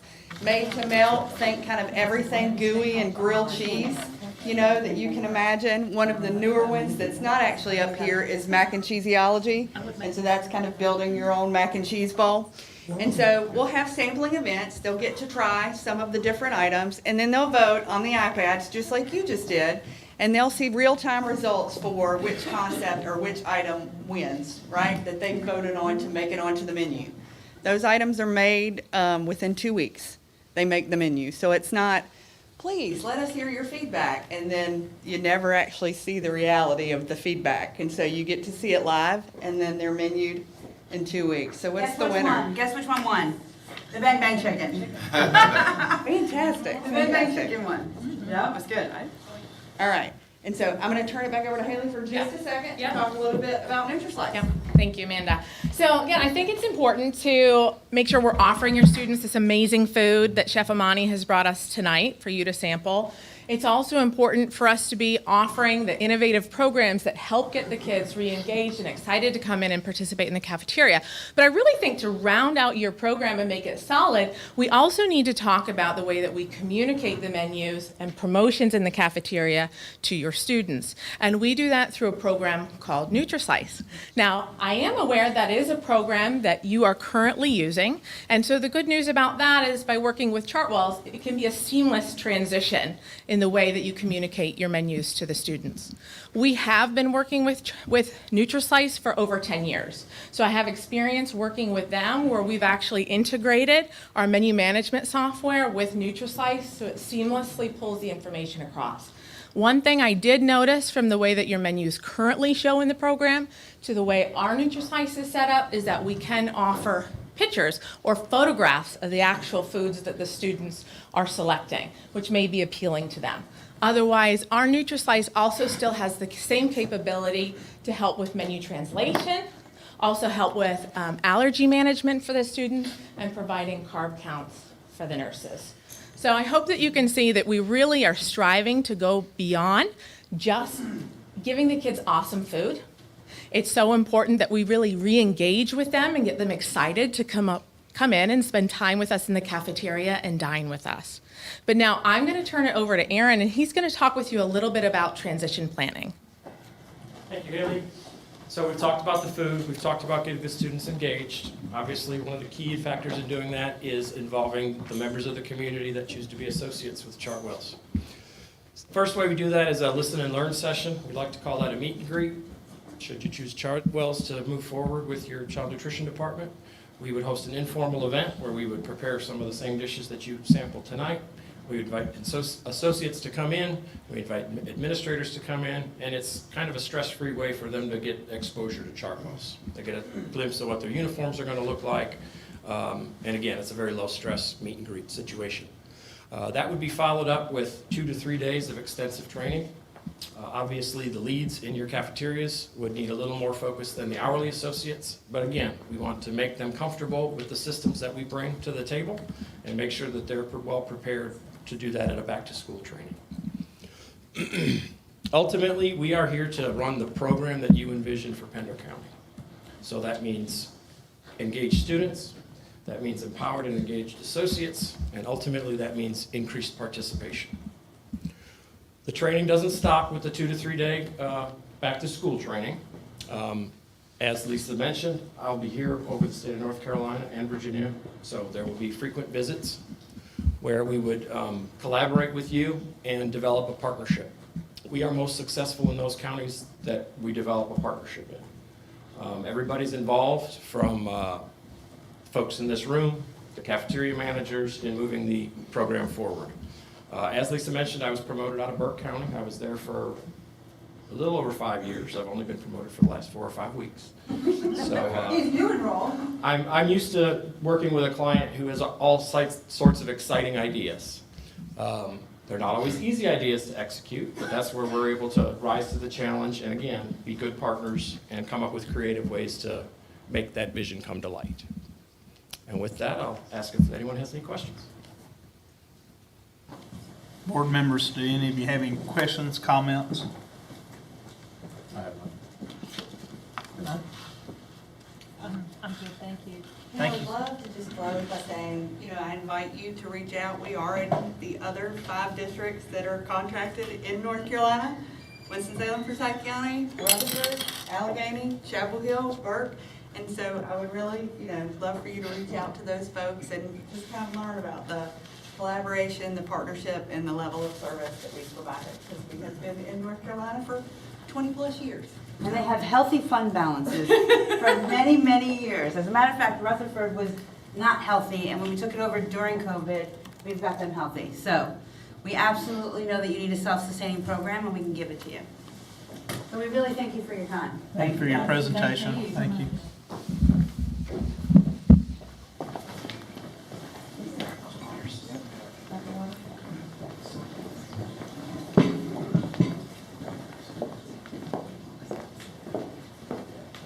This time our next is National Guard. Thank you, Board Chair and Board members. We had the pleasure of sitting down with Master Sergeant Stephen Caldwell a couple weeks ago, and we learned quite a bit about what the services that the Coast Guard can offer our students. So we invited he and his team to come and discuss some of those items with you, so that we can share the knowledge with you as well. Thanks, sir. I'm fortunate to get the group after lunch here, and we all know it's tough to stay awake after we eat, so I'll do my best. For me, I've been playing the Army game just under 20 years. Had the opportunity to travel all over the world with active duty and then in the Army National Guard. Just to give a general overview, there's three components of the Army. You have active duty component, Army Reserve, and Army National Guard. Active duty component, primary mission, outside the United States. Your Iraq, your Afghanistan, your Kuwaits, all those kind of things, wherever the country needs us, that's where they'd go. Army Reserve, non-combat MOSs that feed directly into active duty. So if active duty needs some help, they're going to go on the Army Reserves and they're going to say, hey, we need to borrow some of your soldiers to go tackle this mission.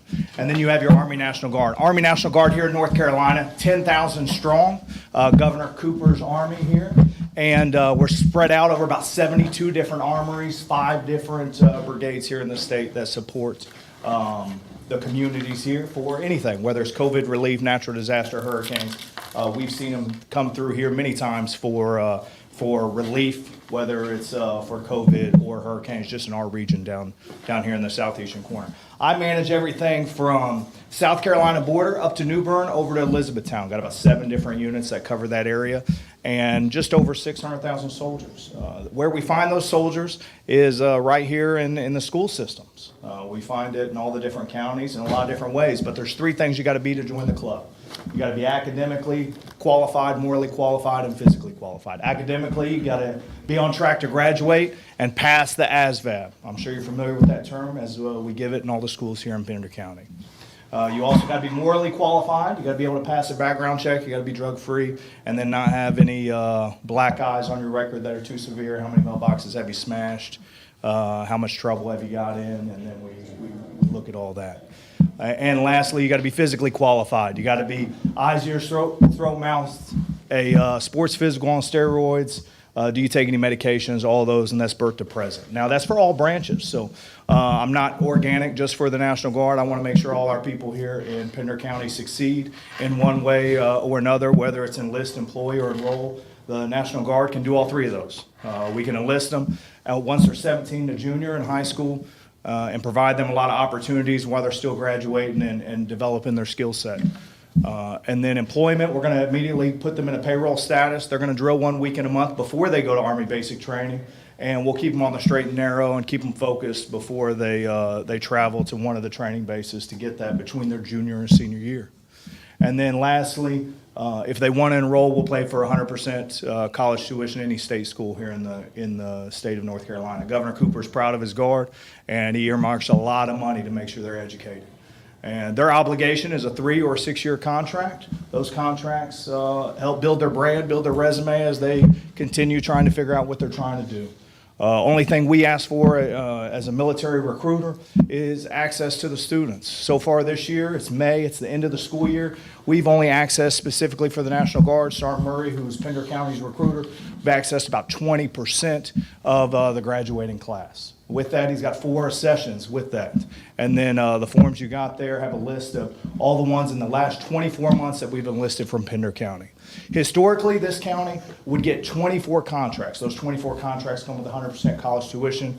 They come with opportunities for those kids. Now, I've restricted that down to 13. A lot of that has to do with access to the schools, because if we don't get access, we can't offer the contracts that have those benefits, and we have to have the soldiers in the units to be able to react to the disasters that we have in the community. So when it comes to getting them academically, physically, and morally qualified, we have the people in Pender County, but they might not meet one of those 3 categories. Specifically, the big elephant in the room right now is the education. They can't pass the ASVAB. We tested this year 3 different times in all the different schools, and just around 100 students took the SASVAB. So if you do the math on eligible students from sophomore, junior, and senior year that took the SASVAB, we were right around 100 on average that would take that test. The largest group at one time was 30 students. So there's not a lot of students taking this ASVAB. So that tells me there must be a messaging problem, because the legacy opportunities that are available in the Army are not the opportunities that are available today. We're paying for 100% college tuition. I know students out there need that if we get the message to them. We're building a resume. Every program they go to, whether it's IT or culinary or engineering, whatever they do for us, it's all counts for college credit because all our schools now are academically accredited. So they take that transcript, that joint services transcript from us, they enroll in college. Those are going to transfer over to college credit and help those students take off a semester, 2 semesters. Also, they're getting paid for all that. And what's great about the whole thing is they're going to go to basic, they're going to go to individual training, then they're going to come right back here to Pender County and be a great citizen here in the community, and also for us. If we need them, we're going to call them. But if they're enrolled in college, we can't even call them. Governor Cooper allows for a 2-year stabilization while they're enrolled in college to make sure they can focus on their education while we're paying for it. So there's a lot of benefits to that. Now, the biggest thing that we can focus on is the education, passing that ASVAB. The average score that we get out of Pender County is anywhere from 10 to 30. You need a 10 to enlist in the Navy. You need a 31 to enlist in the Marines. You need a 21 to enlist in the Army. And that just gives you a general idea about what the different branches need. We all need bodies to fill the country's need, but more importantly, we need bodies to fill Pender County's need. For that quick reaction force from the unit in Jacksonville, unit in Wilmington, unit in Beulahville that have a lot of different resources to provide the community if it should call. Coastal community in Onslow County, we're one of the first in the region to provide a 12-week program that specifically targets the ASVAB. Any high school students at Coastal Community can enroll. The next class starts on May 30th. I have the contact info for those individuals that set up that program, and we can do that right here in Pender County, whether it's at the early college or it's at the community college, Cape Fear Community College. Those are both opportunities that can help target those students that may have been educated through the COVID period and lost that math and English targeted education level that we need in order for them to pass the same test that's been there since the 1970s. It focuses on 9th grade level English and math and helps identify the jobs or career fields that they'd be qualified in. So just something to consider, and I love to share that with the board. Physically, the other aspect of it, JRTC specifically, we have 5 students right now, Heidi Trash. They're all JRTC students that can't pass the ASVAB. They started their 9th grade freshman year. They wanted to enlist in the military. That's been their plan all along, graduate high school and join the military. But they now have done 4 years of high school, and they're about to graduate, and we've tested them multiple times and can't even get them qualified. So that kind of gets a snapshot of, we have students that want to enlist, but they can't based on an academic shortfall at their school. And so with that, if we can get them academically and physically qualified, then we'd love to have them in a uniform, and all of us would love to have them in a uniform to be that person that, instead of watching it on TV, is the one that's called to help the people in the community. With that, I'm going to open it up to any questions you may have. And then I'll also leave my contact info. It's in the binder there. And everything I've talked about, whether it's scholarships or money for college, it's all in there, and they can all be a 3-hour class on how it's presented. Specifically, just one idea for access is Topsail High School, for instance. We're allowed in there every other week for a lunchroom display. As you can see, talking about lunchrooms today, display, there's a lot going on in there. I can't talk about a 6-year career, a job choice, how I pay for 100% college tuition in a 20-minute lunch period while students are trying to eat. We're career counselors by trade, and we have to have the opportunity to be able to really be a career counselor with the students in the area and make sure they're academically, physically, and morally qualified, so we're selling a good product to them that they can use to help them with the next level of their life. So Topsail, 26 weeks of high school. We get every other week. That's 13 weeks for a lunchroom period that we have access to a student if they go, because it's open lunch at Topsail, so they can go somewhere else and eat. So we might not even have access to that junior or senior to educate them. The message we'd have to a freshman or sophomore would be more, hey, stay drug-free, stay qualified. These are things you need to focus on. And for us, we live here, we work here, we serve here. And we're not stationed here. This is a volunteer position for the National Guard. We're not dictated to do this job. We're here because we want to help our community. So appreciate your time and consideration. Thank you so much, Dr. Breedlove and the board. And please use and abuse us for anything you guys need in the community. We'd love to help. Master Sergeant, do y'all still give presentations in the classrooms? We do, and it has to be on invites. So if we mass email students and staff, which we used to be able to mass email, but now there's usually a gatekeeper. It goes to individual at the school, and then they send it out to the different teachers, because if we send an email from an outside source, it gets blocked from the firmware. So we'd love to, and we, for the teachers that we build relationships with that allow us to know the product, but that I would say in a 100 teacher school, such as Topsail or something like that, we're less than 10% of the classrooms where we have opportunity to do that. Craig, is there any way we can get the .gov websites off of that, whatever he's talking about? I mean, yes, sir, we could, that's something, and again, Lauren Macon would be the best contact for that, but we can talk about what's being potentially blocked. Obviously, he's talking about directory information. Board policy requires that there's an opt-out for that every year. So we would have to develop a plan where we're making sure that any of those students that were opted out of sharing the directory information are not contacted in that manner. Absolutely, and we get the list from the state that anybody who has an opt-out, we get the contact info for the parents, and we call them if they answer or if they don't answer. We just knock on their door. We have all the addresses for all the students, so now we're walking to each one, but when you got to walk to every house in Pender County, as diverse and spread out as it is, it takes a little bit of time, and Murray's just one guy.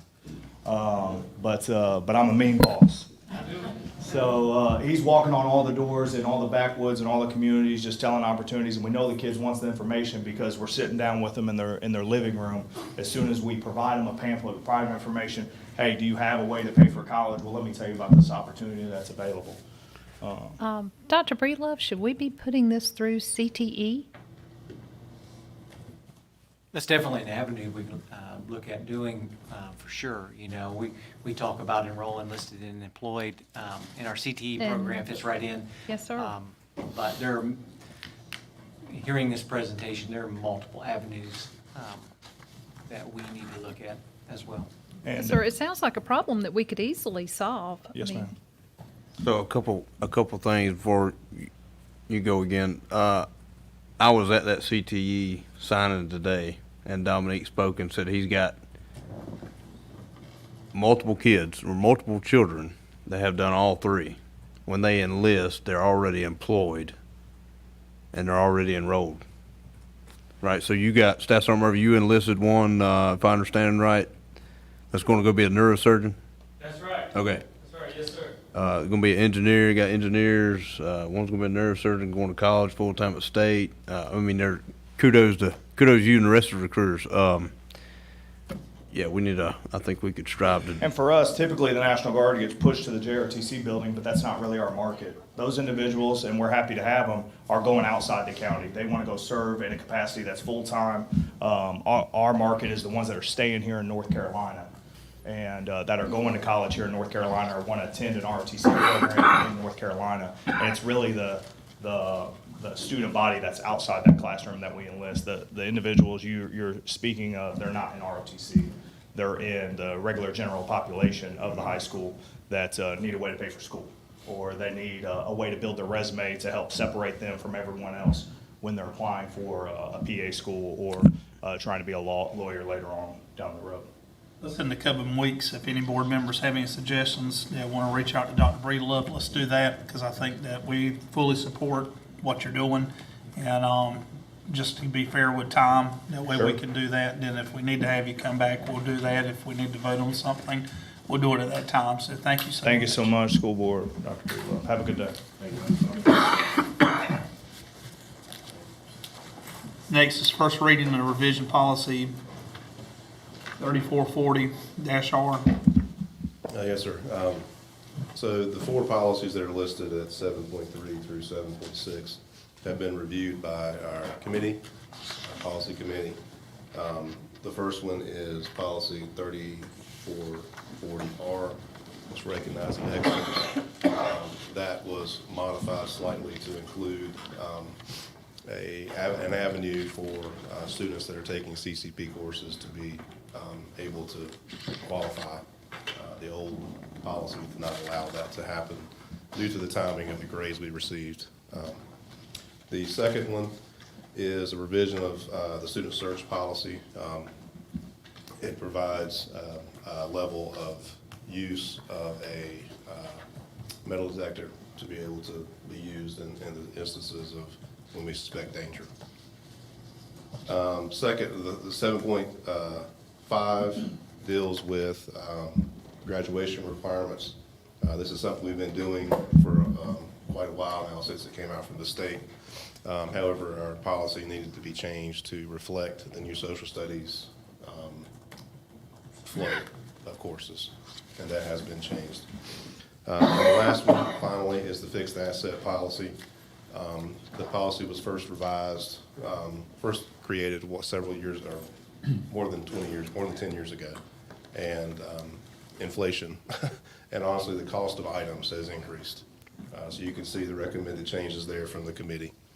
I'd be glad to try to answer any questions that you have regarding these policies. But you can see the red line version in your packet and the changes that were made. Board members, you already had opportunity before the meeting to look. Is there any questions before we move on? I don't have anything. Yes, sir. Okay. Would you like for me to bring these back for a second read? We would have to vote on, is there a motion to amend the agenda? We can add that to the action, can we not, for that to be a second read and vote tonight? If the board so chose, or to come back for second reading next month. Traditionally what would happen is if it's not an emergency, it would come back. If it's not, okay, so you're, all of these are fine for next month? Thank you. Okay, let's do that. Yeah. Thank you. Okay, the next is design build, RFQ timeline.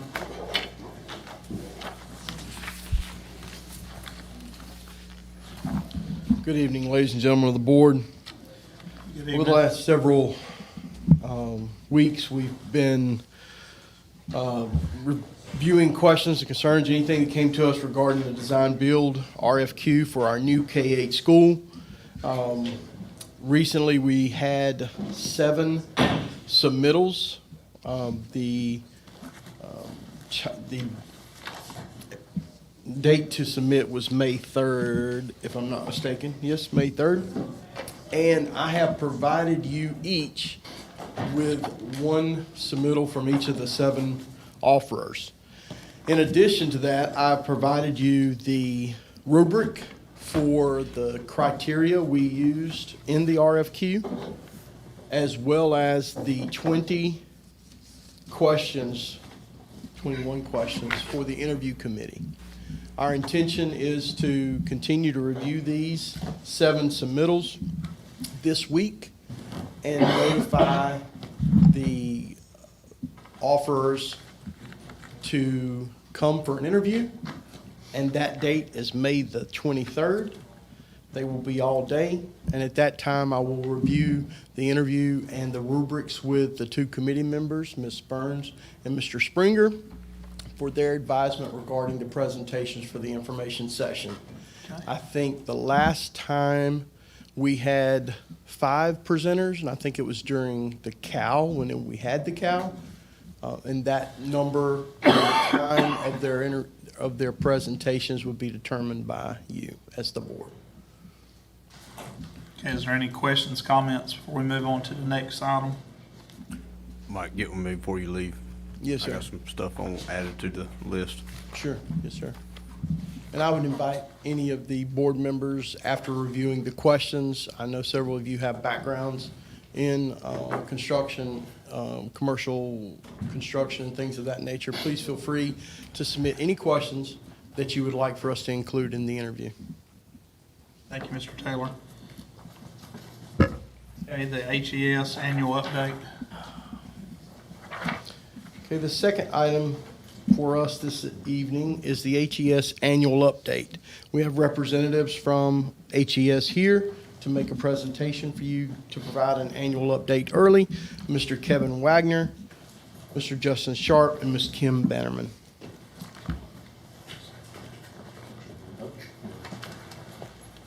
Good evening, ladies and gentlemen. My name is Justin Sharp. This is Kevin Wagner, my regional manager. Most of you guys know this beautiful lady right here, Ms. Kimberly Bannerman. We just want to truly, again, say thank you for your support and moving forward with getting these schools taken care of and stuff. We're going to run through a couple of things that we've been going through this year. If you have any questions, please stop us, let us know. Our grades, okay? Grades are what we give our students, okay? Grades are what you guys give us. Are the grades perfect? No. Is there room for improvement? Yes, without a doubt. But 359 A's up until March, that's not bad. That's not bad no matter where you go. Okay? But still, we have a lot to go. We have a lot to go through. This is our first year coming in here. I think we're doing great, but I still think we do need to improve. Okay? Our inspections. Inspections, when we first started out, of course, we tend to, me and Ms. Bannerman and I, we tend to hold ourselves and our staff more accountable than what your staff would hold us. So in other words, when you see 76, 73, 71, it's because, again, we're going to hold ourselves more accountable than what you guys or what our staff, what your staff can hold us. Because if we don't, then you guys won't trust us. But if you go in there and you see, oh, it's a 73 for this month, it doesn't look like a 73, it looks really good. We're going to always hold ourselves more accountable than what you guys will. Because if not, you can't count on us. Okay? Sir, how do you get these numbers how's these numbers populated? So basically what we do is, Ms. Bannerman and I, we basically go through and we do 200 inspections a month. And we range it from a 0 to a 5. I'm sorry, but in 20 years of doing this, not a single one of my people have ever gotten 100. And the reason is because, again, there's always room for improvement. Nobody is perfect. So basically what we do is we take all those inspections and we divide them, and we get our average. So you don't have a principal walking with you, holding you accountable? No, sir. Okay. No, sir. No, but again, they're in their buildings every single day. Yeah, I understand that. Same thing with the teachers, staff. So again, if there is something that comes up, we can always address it, and whenever they send us an email, we do address it. Okay. So, okay. We use, of course, with our hiring process and stuff, we use Quantet, Indeed, and other social media platforms. We still have our referral program going on. So we are actually, and I absolutely love to say this, speaking with our staff and stuff that have been in this district for several years, we were informed we have finally gotten to a point where we are completely staffed and overstaffed throughout the county. And we haven't had that, from what I'm understanding, because of course I wasn't here, we have not had that in about 2 or 3 years. And I'm proud to say that. You know, yeah, everybody has challenges this day and age with hiring, with money, with everything. This is the thing. You give them a good place to work.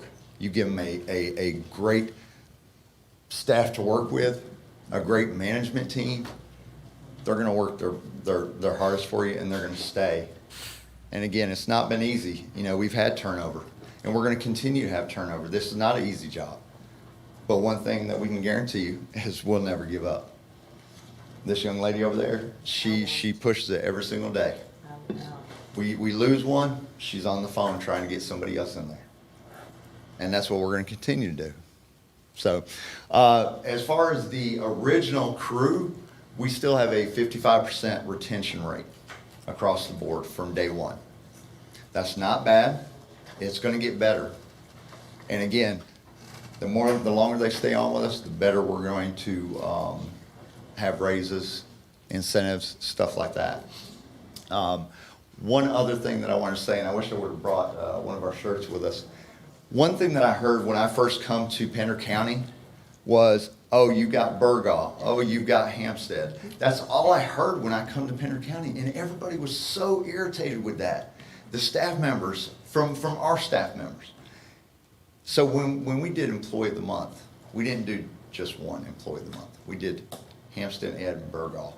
And when we created that shirt, we put on there, we are all Pender County. We are not Burgaw, and we are not Hampstead. We are all Pender County. And they absolutely love that. And a lot of the staff, when they see it, they're like, that is awesome. So it's one of the things that we have brought together is not just Hampstead, not just Burgaw. We're bringing it all together. Okay? Any questions or comments? Y'all don't have any questions or comments? I don't know if they told you anything about it, sir, but I was out of this school in the nursing station, and there was an M&M placed on the floor that had been crushed. I'd been there for about a week just to see if your staff was going to clean it up. South Topsail. I'm not naming the school, sir. I'm just telling Yes, you, sir. if we're going to hold ourselves accountable, let's make sure we I hold agree. ourselves accountable. I definitely agree. Okay. Yes, sir. That's all I have. Okay, if nothing else, thank you for your presentation now. Thank you, guys. Thank you all.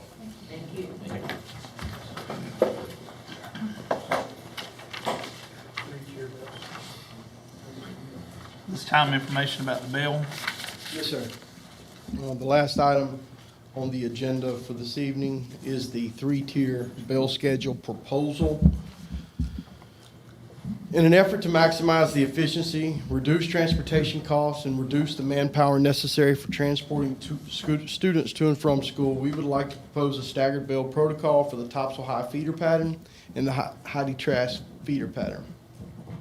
Based on our assessment and further supported by the independent contractor, we expect to reduce the cost of operations and increase the efficiency by moving to a model that allows us to use fewer buses to transport the same or a greater number of students each day. Mr. Brandon Smith is here with me as well today in the event there are questions that I cannot necessarily answer specific to the transportation program in our school system. First slide.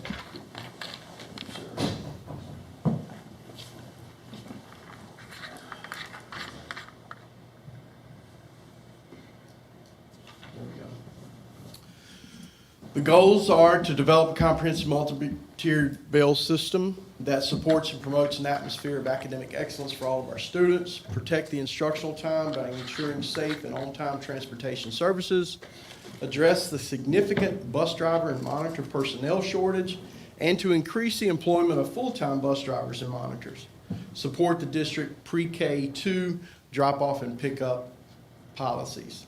To eliminate the current need for the established doubles, we have 12 currently. Reassign supervision of bus drivers and monitors to the Transportation Services Department. And then improve the overall transportation efficiency to ensure the best use of funding. And when I keep talking about transportation efficiency, I think it's important to understand that each year, the state of North Carolina's Transportation Services Program evaluates how efficient we were in getting as many kids to school as we could, using the fewest buses, driving the fewest miles. They put that into a model and spits out a calculation, and that amount of money, for example, if they gave us, just say $100,000 to make it easy, we were at 90% efficient, we would always get $90,000 the next year. So the closer you get to 100% efficient, the higher the returned funding is each year. Now, obviously, we have increases due to salary increases, state employee retirement, and all those things, but we have to work toward maintaining that 100%, or at least seeking to meet that 100% efficiency so we can continue to get them same amount of funding and even more the next year. Three important pieces of data here that we use for supporting moving to a three-tier bill schedule. Topsail DOT study from the 2018-19 school year, if I'm not mistaken. Basically, they said that there was nothing else that they could help us do at the Topsail Annandale, Topsail Middle, and Topsail High School campus if we continue to operate those schools without having a greater differential between their bells. So that's why Highway 17 is always crowded, right? But it could be less crowded during the school times if we would expand those bell or separate those bell times. Edulog Bell Time Study, it's a third-party vendor. We contracted their services, uploaded all of our data. They evaluated. Basically, we are operating as efficiently as we can using our current model. if we move to a 3-tiered bell schedule, we could improve our efficiency and increase the funding that we get each year from the state. And then we have comparison of our current data to proposed, and it's very loaded with a lot of different numbers, and you know, you can take time to look at those numbers. But it does talk about each feeder pattern area, each school, how many routes we run, et cetera, et cetera, et cetera. It shows the 12 established doubles, and this model will allow us to move away from that. We met with assistant principals, who are the ones who generally deal with the transportation component of school leadership. Met with them several times, asked them to get feedback from their teachers as well as their principals and bring that feedback back. These are the 3 important components that they brought to our attention.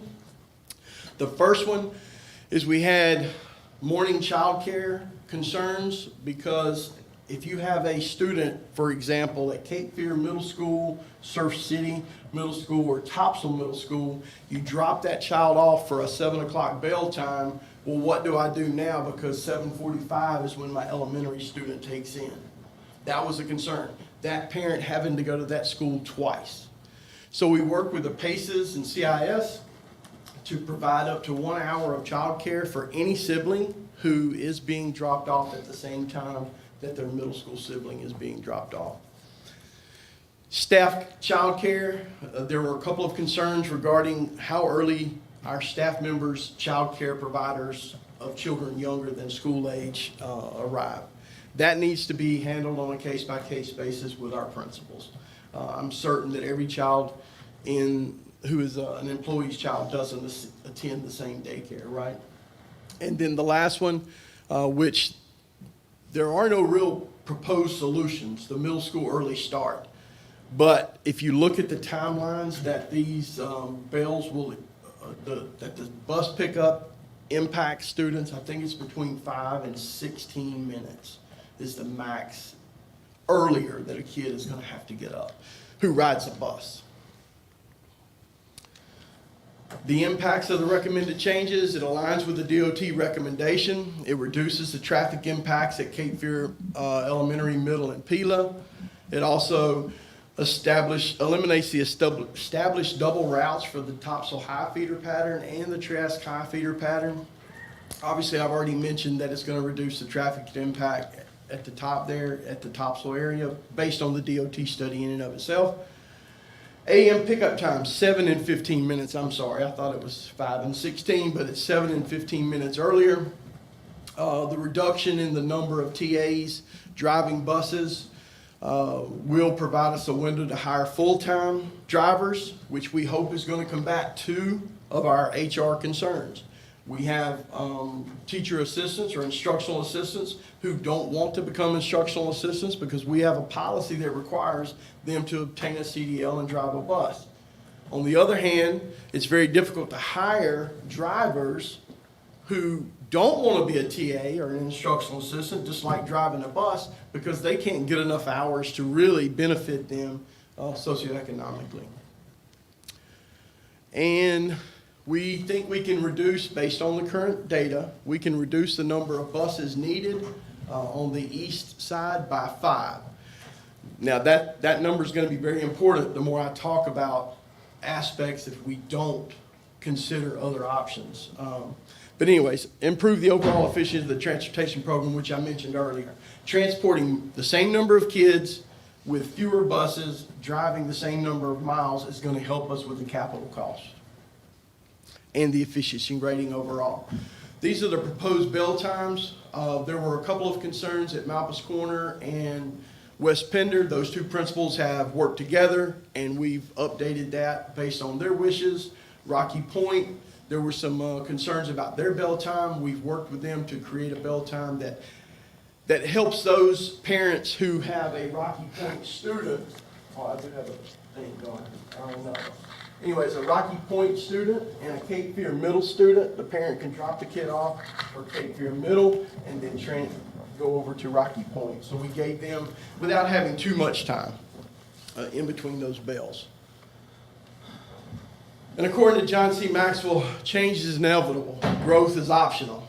Well, growth is not optional in our school district. I think that has been evident in all of the information sharing that's gone on the last several years. We are growing. We are the fifth fastest growing, currently projected to be the fifth fastest growing county in the state of North Carolina. And our current rate of 5% student growth puts us as one of the highest student school systems in the state as well. So growth is inevitable for us as well, and we need to make sure that we're making decisions that help us build a future that doesn't negatively impact our human resources or our fiscal resources, because neither one of those are improving or increasing on the horizon. I'll take questions. Yes, sir. Earlier today, I was talking to a former board member who remembered when we did have a 3-tier bell schedule, and I think that was before I was on the board. And apparently there were some of the major problems with it was that some younger students would get home much earlier. Elementary students would get home much earlier than their middle school or high school siblings. And that was something that I would like to avoid. Yes, ma'am. Could you put that bell schedule back up, please? Yeah, absolutely. And I think that's probably, well, first, in our research, there's never been a 3-tier bell system tried in Pender County. Maybe Mr. George is remembering, for example, when Topsail Middle actually used to ride with the high school students, and those elementary students were getting on the bus or getting home when those students weren't home. But again, moving the elementary school to the middle allows us to make sure that parents are there to put them on the bus in the morning, and your middle school or middle school students are there to get them off the bus in the afternoon. Which, again, complies with our policy. We have a pre-K2 policy currently where no pre-K through second grade student is dropped off at any home in our district without a parent or a responsible sibling there for them. Okay. I apologize if this is, I'm sorry. No, go right ahead. Sorry, I didn't mean to interrupt. I thought you were done. If this is a dumb question, I apologize, but can you tell me what the current state is and what the future state is based on your proposal? Because I don't know if there's been another presentation about this before, but I'm kind of lost as far as, where we are and where we're going. So can you just give me, I'm not asking for a lot of detail, just a high-level summary. Back in the fall, this became a focus area for the prior administration. So we've spent the last several months, in particular, gathering and collecting that data, utilizing the focus groups with our administrators, like I mentioned, to get to this point. Where we are is we are maxed out. We have buses that are... Okay, I know our capacity is exceeded. I'm talking about where are we with the bell schedule and where are we going with the bell schedule? So do we have a 2-tier bell schedule? What is that versus this? Yes, You know sir. what I'm saying? Thank you. I apologize. I didn't really understand. We're at maxed out. Yeah, we need... So we currently operate on a 2-tier bell system. Our high schools have an 8:30 start, and our elementary and middle start somewhat close to one another based on the location, such as Cape Fear Elementary and Middle, Surf City Elementary and Middle, Malpas Corner and West Pender, C.F. Pope and Burgall Middle. All those kids share buses. So middle school and elementary kids all ride together. And in the future, we're separating that? Is that what you're saying? That would be the goal, yes, sir.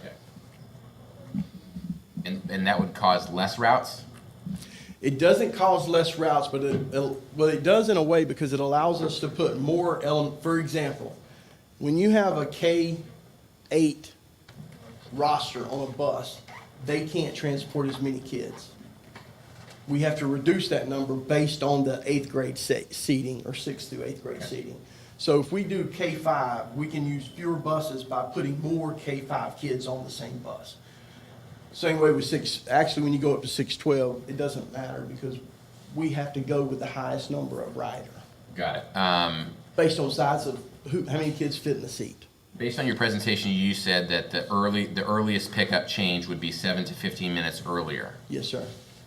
So I've received constituent concerns that, hey, you know, and I'm not even sure if it's related to this, so forgive me if this is an ignorant question again, but I've received concerns that changes in the bell schedule will create, you know, an hour earlier pickup time or something like that. So you're saying that's not going to happen with this proposal? That is not true, no, sir. And 7 to actually- 15 minutes is the earliest change in a pickup time. Is that Yes, sir. right?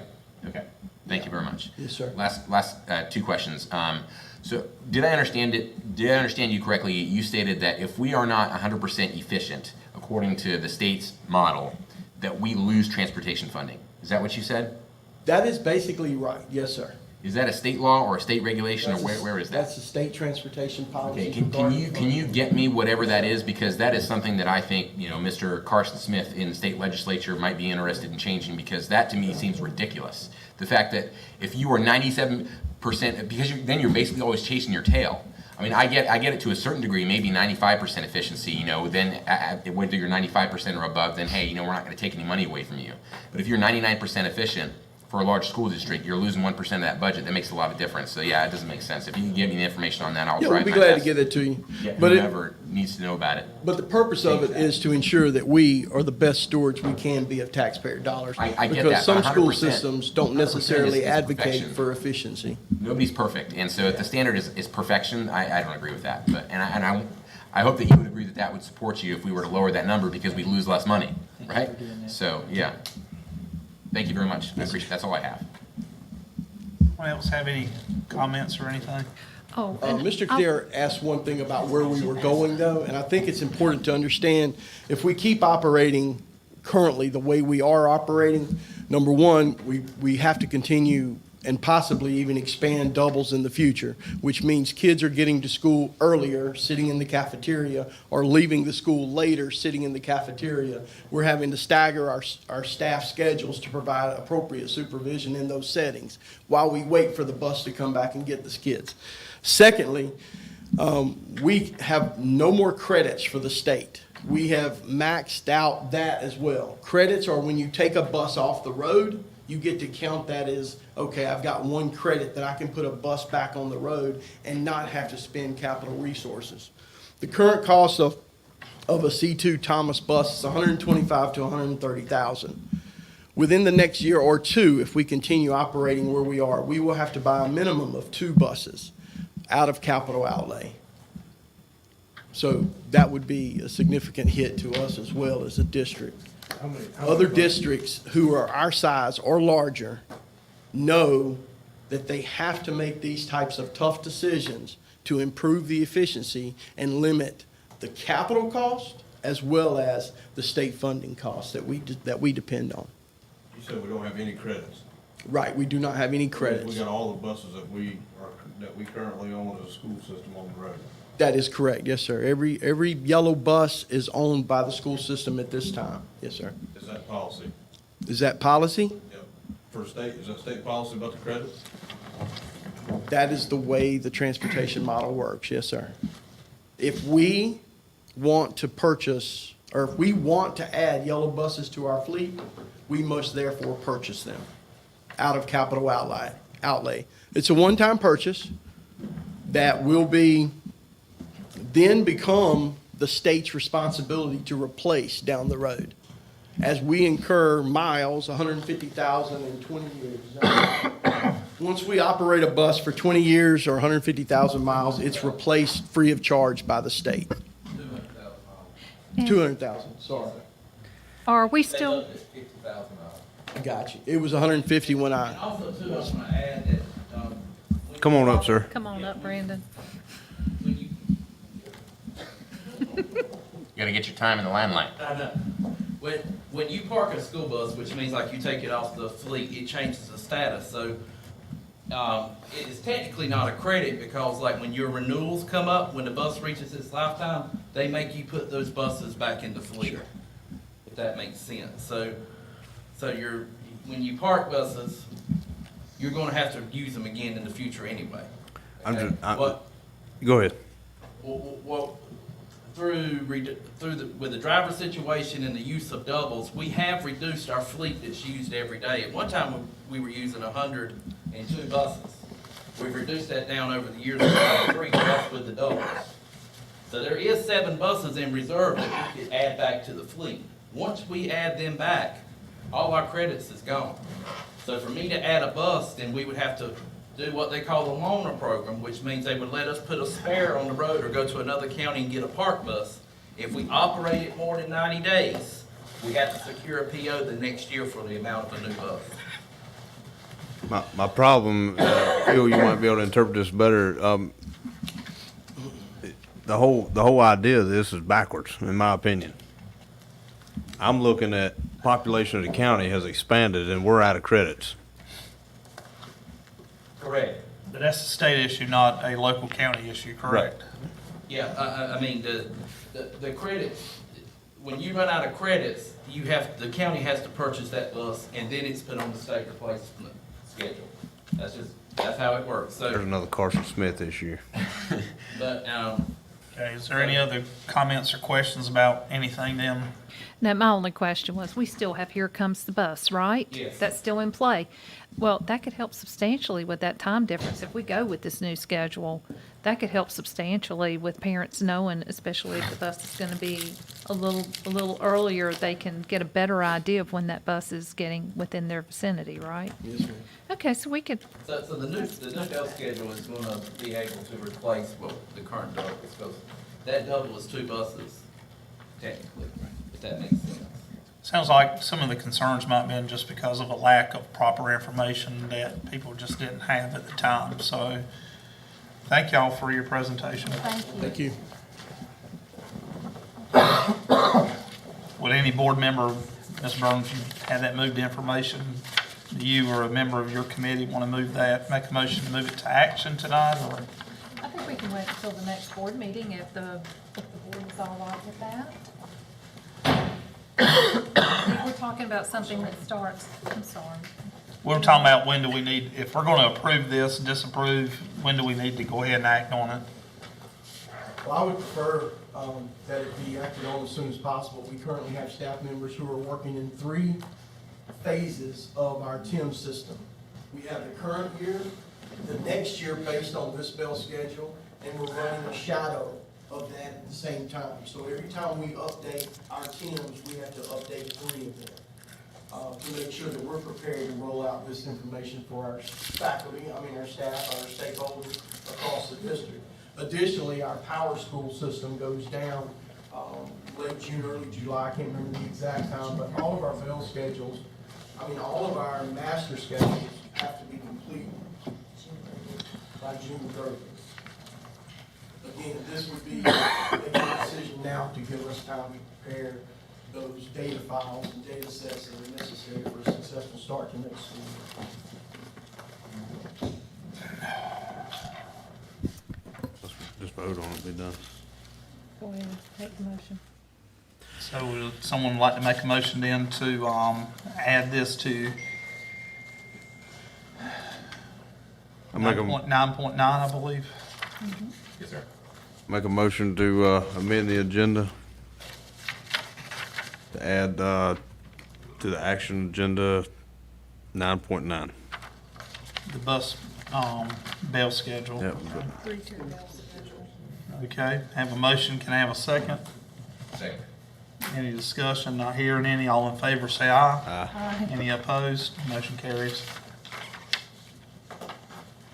Consent agenda, you've had an opportunity to look at that, board members. Can I have a motion? Motion to approve. I have a motion to approve the consent agenda. Can I have a second? I'll second.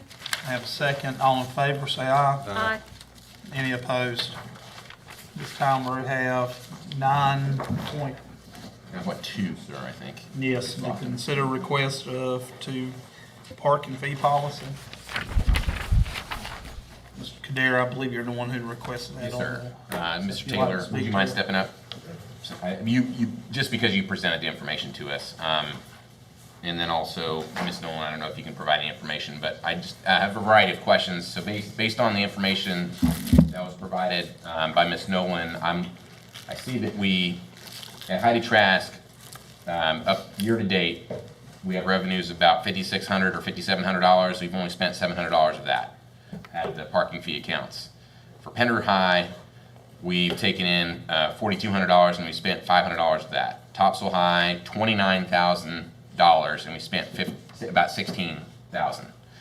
I have questions about the data just based on the fact that, so Topsail High is at $29,000 in revenue, and you have Pender and Heidi Trask that are at $5,000. Is there a reason for that? Are there that many more students at Topsail High? Okay, so that would be a normal thing. Okay, so More people wanting a driving. right, driving. Okay. My only other question would be why we've only spent 40% of that money. Does anybody have an answer for that? I personally do not, Okay. but I will investigate. Okay.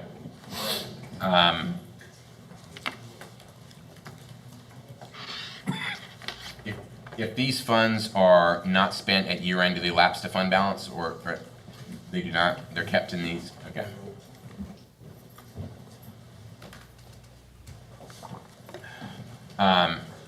I have, just based on the data that have been provided, I have significant concerns about where this money's going. And so at this time, I'll make a motion to suspend all parking fees for the upcoming school year until specific plans can be presented to this board by each individual school and approved. So that's all I have. I'll second.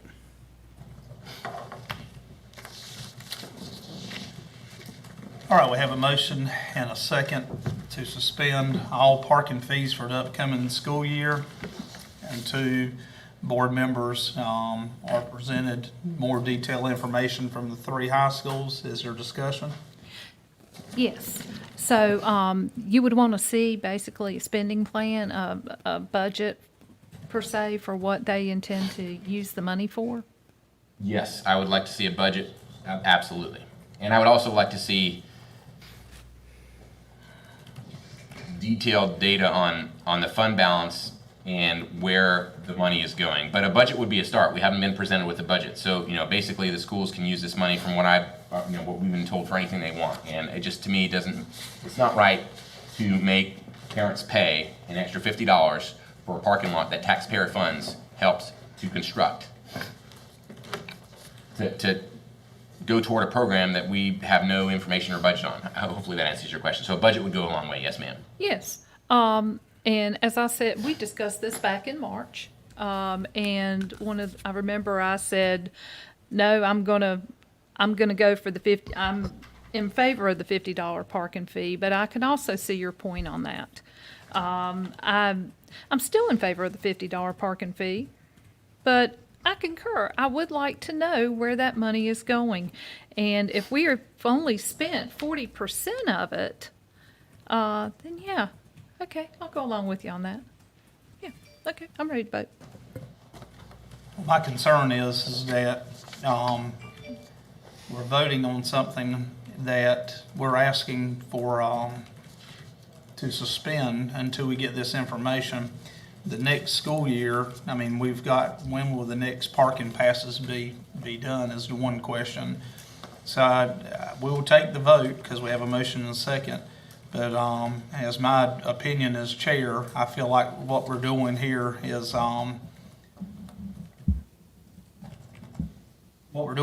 we're just really, we need to just, if you're wanting the information, let's just get the information.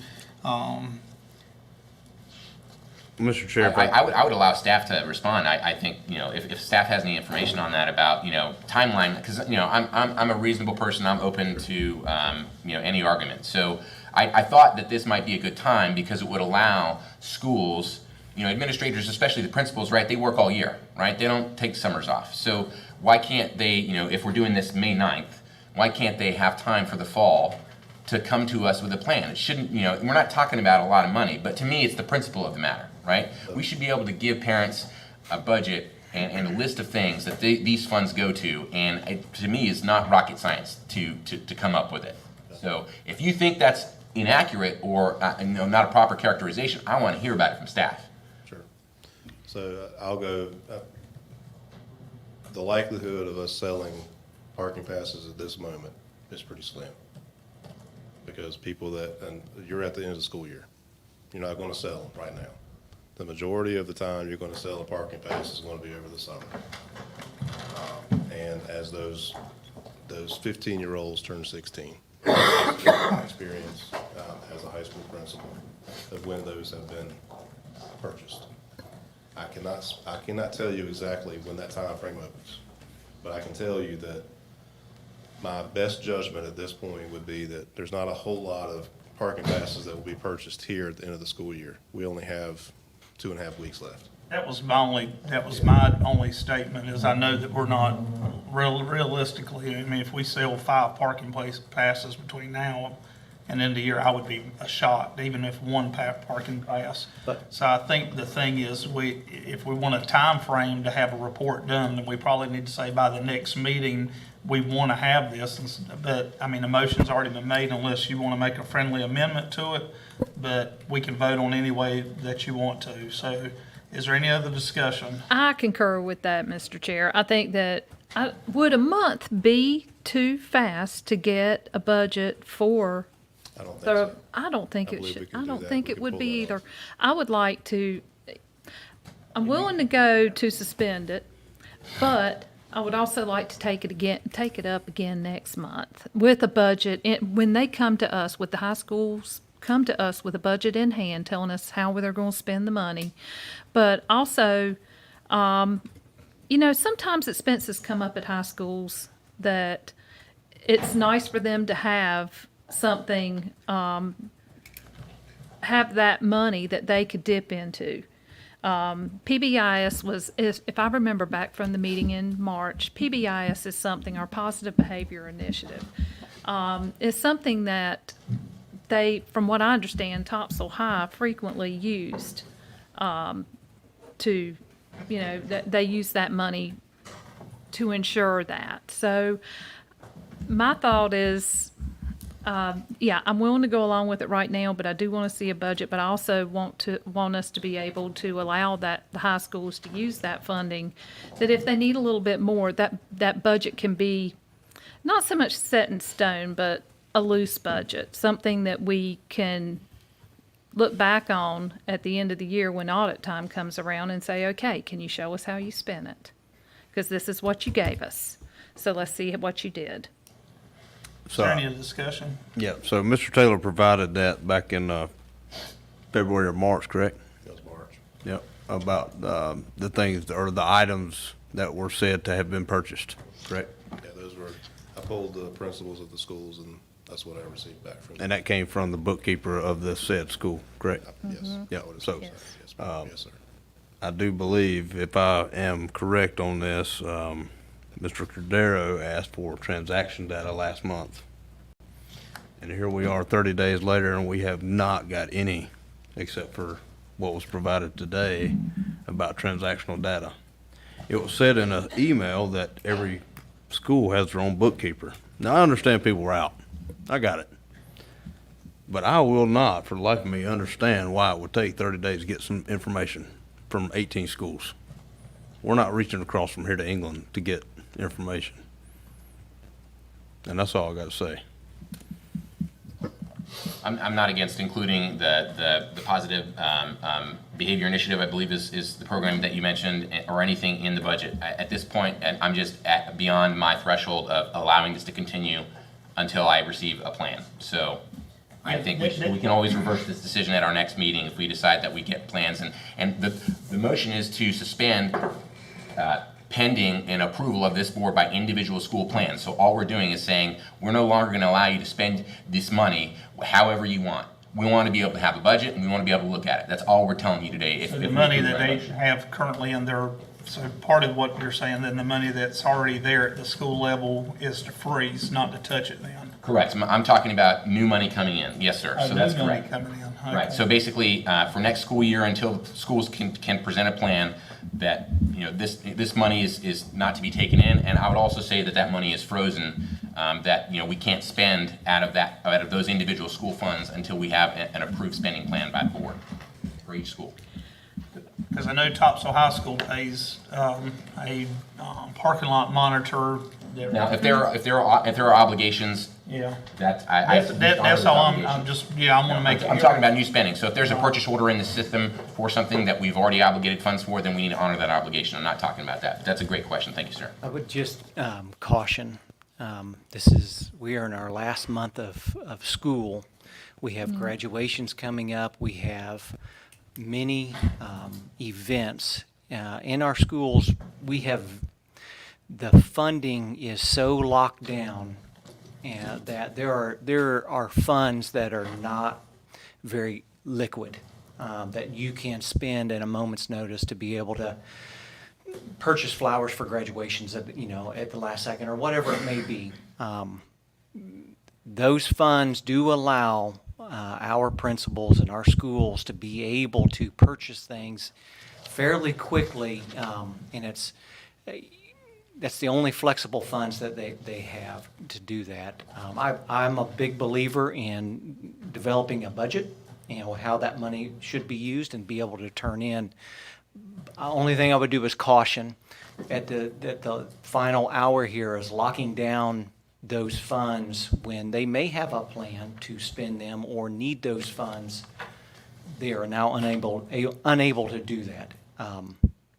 That's my only caution, just because we are so late in the year and what that may do to a school like Topsail High School, which is a very extensive school. There's a lot of moving pieces here that Dr. Abita may have a plan on what that money could be used for. So Right now, that's just my caution. we're not saying to have anything to do with the money that's already there. This would be just new funds is what it sounds like the motion is. Correct. And So we have. it's already there. It's there, but anything new coming in, but still he's asking. But would we be able to use the funds that are already there for graduation purposes? Why don't we put, if you? Yes. You Yes. can. Under my that- motion, yes. Okay, sounds Okay, good. We have a motion and a second on the floor. Hearing no more discussion, we'll take a vote then. All in favor of the motion, say aye. Aye. Any opposed? Motion carries. Thank you. Thank you, Mr. Taylor. All right, Thank you, then, Mr. Taylor.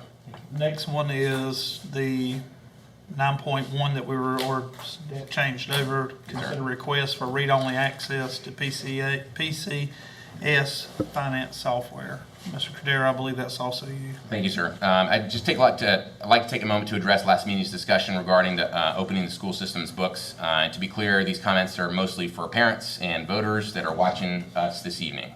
The cornerstone of good government is transparency and accountability. Without both, governments have a tendency to become wasteful, inefficient, and unaccountable to the people who create them. Now, nothing I say this evening is meant to disparage anyone in this room or beyond. My comments are simply plain speaking about what I'm confident the voters of Pender County want from their representatives in government.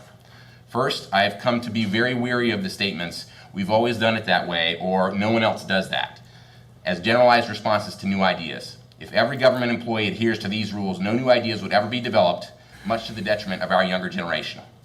Second, and to be abundantly clear about my intentions, I do not want and I will not accept any form of access that will compromise security or the personal information of any employee, parent, student, vendor, or other person or entity associated with the school system.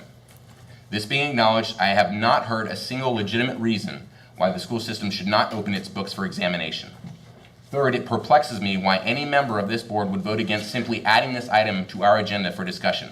Whether you agree on granting the request is another matter, but being opposed to discussing the topic itself confounds me. I am disappointed this board was unwilling to unanimously agree to discuss this topic at our previous meeting.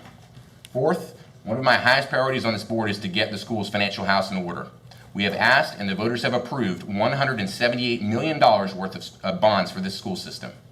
At the same time, we continue to charge students to use parking lots that taxpayer funds built, then use those funds to purchase frivolous items while classrooms are in disrepair, restroom facilities do not function, and we say that we do not have sufficient financial resource to address deferred maintenance. Fifth, I don't view examining the school system's finances as getting into the weeds. I view it as discharging the fiduciary responsibility that I have to the residents of Pender County. How can we be expected to prioritize the school system's financial resources, set policy, and make tough decisions about where to cut if we don't know where the money is going? As far as I'm concerned, the more eyes we have on the books, the better. Lastly, I want all those who are watching us this evening to know that at the end of the day, I will always do what is right and not what is easy. Providing the board access, and I say the entire board access, to simply see where the school system's funds are going is the right thing to do. Acting to deny or delay access to this information is unacceptable to me. All that stated, I renew my request for anyone on this board who so desires to have read-only, secure access to the school system's finance software in a manner that does not disclose any confidential or personally identifying information. I very much appreciate the consideration of my colleagues on the board, and that's all I have, Mr. Chair. Okay, that was, so that's a motion, then it sounds like there's a whole lot said. So I'll leave it to my peers to make the motion. Okay, well, okay. I make a motion to give the board a redacted, read-only version to the books of Pender County Schools. I second the motion. Have a motion and a second. We'll have discussion. Is there any discussion at this time? Yes. When we discussed this at last month's board meeting, the comment that I made was that I did see it as going into the weeds, and the comment that I made is I thought that it was overreach. I wish I could tell you that my mind was changed, but it's still not. I believe that board members have certain duties, and I believe that one of the duties is not to directly audit one of our employees. I think that Ms. Nowlin already has a supervisor, and that's our superintendent. And I believe that you should be able to take any financial information that we have, but it's just the thought of going on there in real time, auditing her.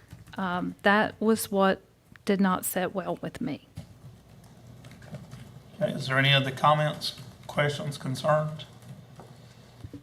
I have a question about this software program. So if we're talking about the requests being made, can the finance department assure me that no information based on the request can be used, like if we're redacting social security numbers, talking about bank routing numbers, we're talking about a lot of other information that simply we do not need as a board, and do not want as a board social security numbers at all. So can you answer that if?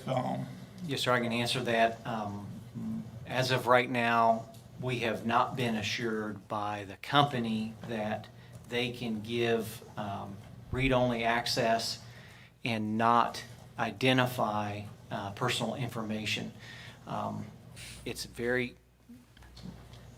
my knowledge is limited, of course, but the way it was explained is it's sort of like a bowl of spaghetti, and when you have access to certain parts, you get, it just opens up into additional windows, but that's not been completely confirmed or denied. We are still working to see if that can be done, and if we can assure that tax ID, social security numbers, routing numbers for bank accounts would not be accessible with the read-only access, even at the 30,000 foot view.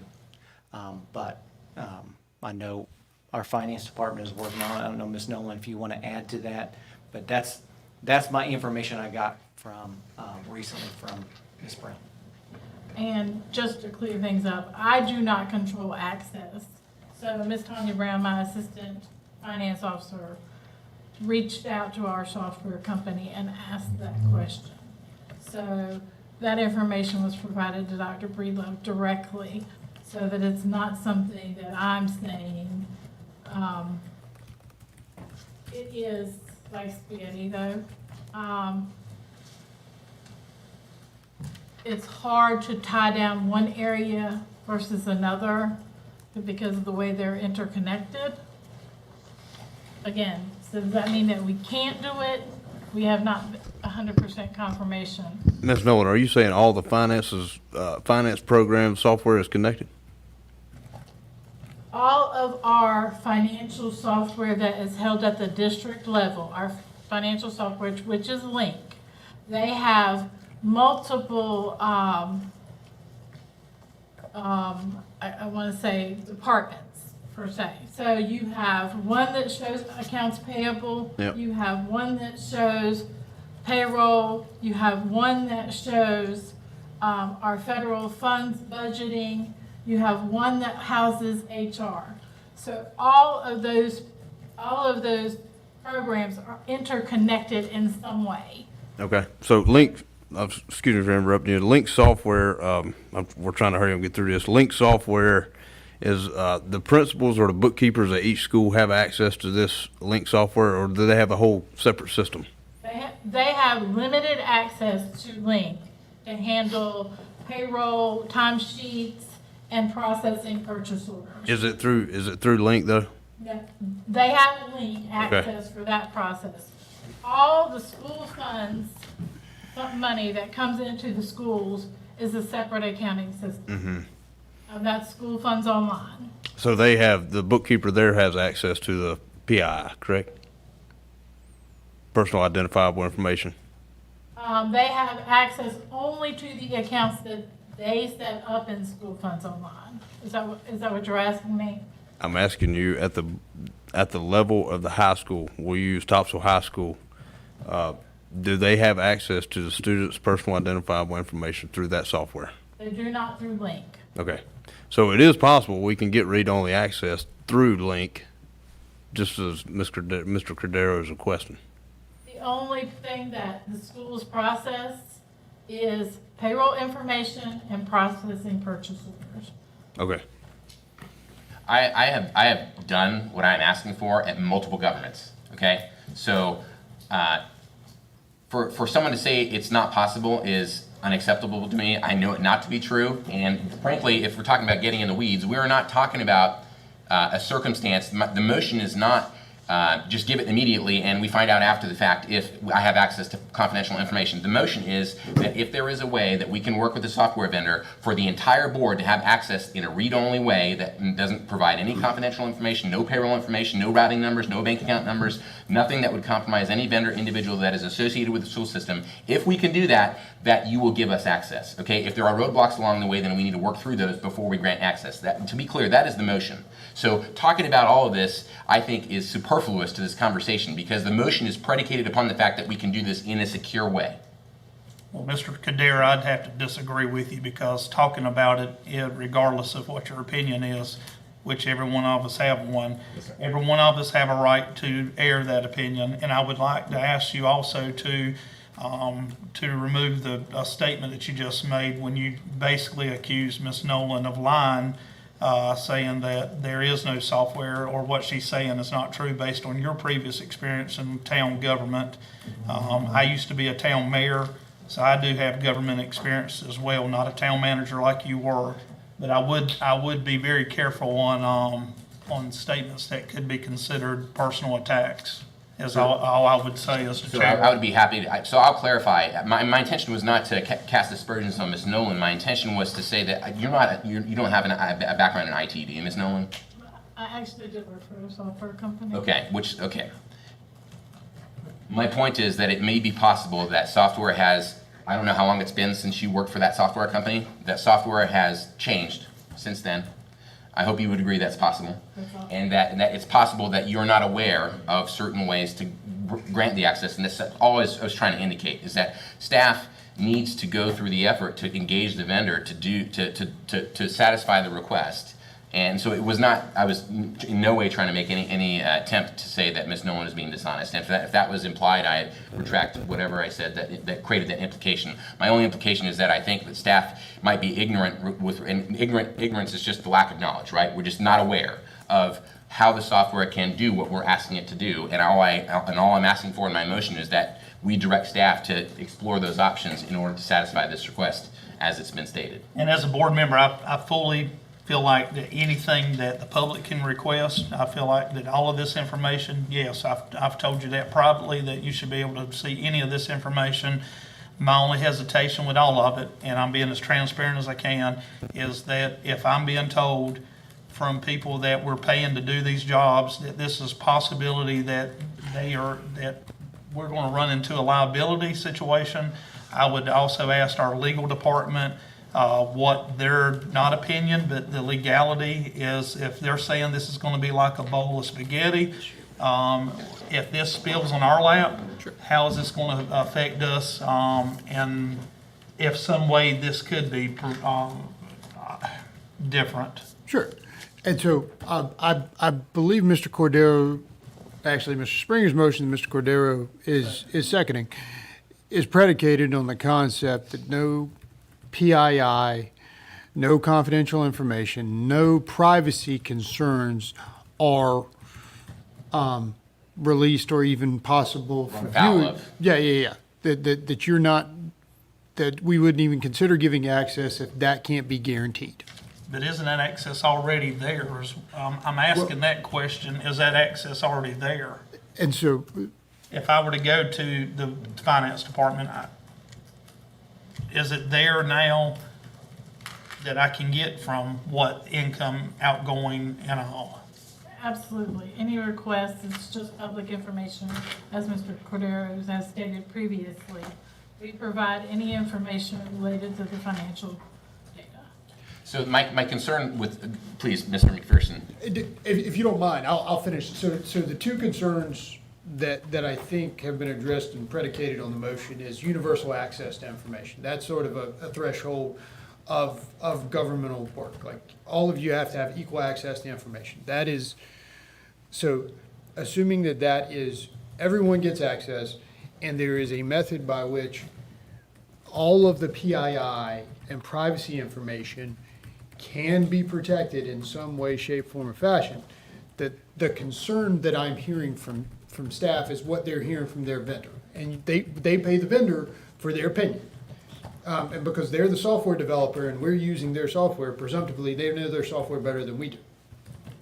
That's a generalized assumption, may or may not be true. But presuming that is the case, what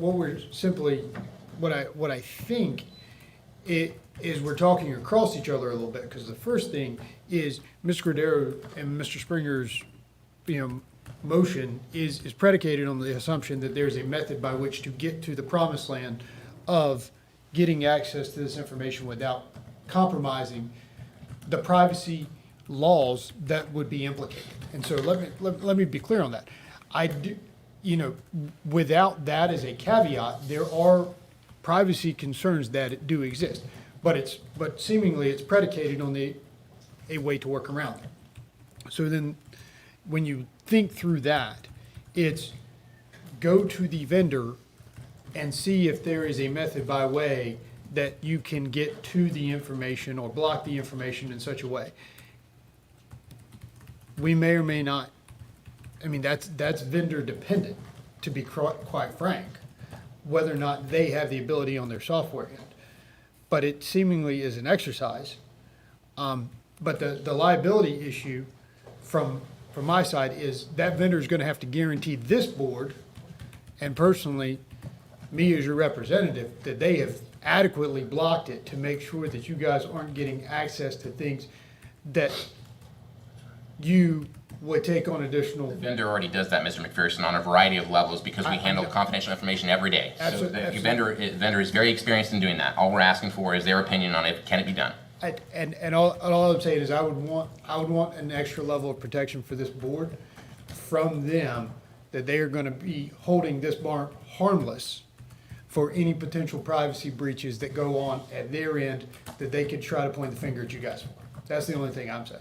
So you would do that in a way that is a higher level of scrutiny than an employee of the school system, any other employee of the school system, is that correct? Is that what you're suggesting? Yeah, what I'm suggesting is the vendor, if they create a special method by which they are guaranteeing that your access. Okay, so hold on. So are we saying that every single member of this, every employee of the school system has access to the finance software, has access to all this stuff, the account numbers, social security numbers, birth dates, demographic information? Is that the case, Ms. Nolan? No. Okay, so they've already done that. So I'm not asking for anything specific to the board. I'm asking for what the employees of the school system already have. How are we different? Why should we have less access than the employees of the school system? I'm just trying to make sure I understand the motion, because all I'm trying to do is to prevent liability from being accrued, because I want the vendor to hold the liability and not you guys. Understood. That's all I'm saying. Understood. And so please understand what I'm saying. like, if you, That is my only concern that I'm trying to express, so. well, and to my point, I'm fully, like, let's go to the vendor and ask the question if the board so chooses. Because it's on the vendor to figure it out. Ms. Now, when did Ms. Brown email the vendor? I believe it was last week that she spoke with them directly. Have we not got any word back from them? They just said that they could not, at this point, that they could not guarantee that PI information. They can create a board group and give 30,000 foot access, not the great detailed. What they said that access has a lot of links in it, and what invoices are put in there, what's on those invoices, those sorts of things. They couldn't guarantee that personal information was not on some of that information that is deep down in the layers there that you would still have access to. That's all they said. They didn't say that they wouldn't try. They didn't say one way or another. The way it was explained to me is that they don't know right now. Okay. Okay, is there any more discussion then? Okay, we have a motion on the floor. In a second, all in favor say aye. Aye. Okay, is there any opposed? No. No. So at this time, then the motion dies for a majority. Okay. Mr. Attorney, is the quorum the entire board, or is it a quorum of those members present? Point of parliamentary order. So, it is of those members present. So if there are 2 of the 3 members that are voting present, then the motion passes. Is that correct? That is not correct I'm sorry, because I'm confused. as the chair of the board, according to our policies, I'm allowed to vote if the vote makes an item a tie, and I'm allowed to vote, and being that one member is not here, that has happened tonight, and then also I'm allowed to vote if it is a tie, to break the tie. The absence, I think, was where I was confused. Thank you for the clarification. I appreciate it very much. And I will explain my vote so people will understand. I'm not against Mr. Cadera, Mr. Springer, or anyone else on this board getting information. But I cannot vote in good conscience unless I can be told that this information that possibly could be leaked out, and I'm not hearing that from our staff.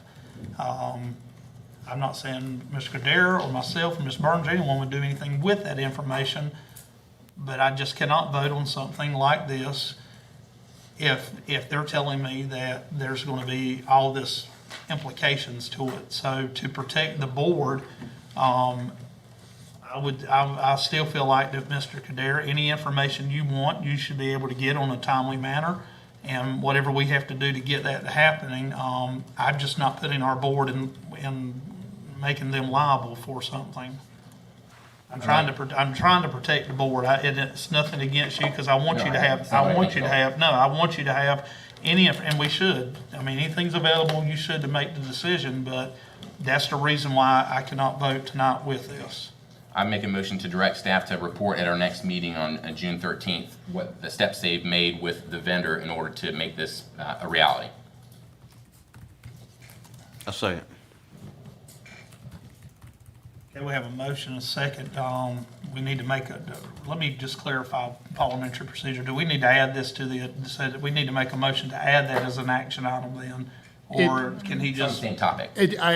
Because it is the same topic. I'm just wanting to make sure. Absolutely. Because it is on the same topic, I believe the failure of the first motion doesn't preclude the making of a second motion. And that's fine. I mean, I just wanted to clarify. So we have a motion and have a second. Okay. Can I ask a point of clarification? I want to make sure I understand the motion. The motion is directing staff to take steps to determine how granting access in a secure manner that doesn't compromise confidential information would be possible for the vendor to do that and to report to this board at its next meeting. Got it. Okay. I just want to make sure I understood the motion. Thank you. Yep. A motion and a second then on this. Is there any other discussion? I think that's a fair request to go out and do that. So I understand. So do we have any other comments? If not, then all in favor say aye. Aye. Any opposed? No. Okay, motion carries then. All right. What is our next item? Ready mathematics. Yep. No. Already mathematics. Okay, go ahead. I apologize. That's all right, that's all right.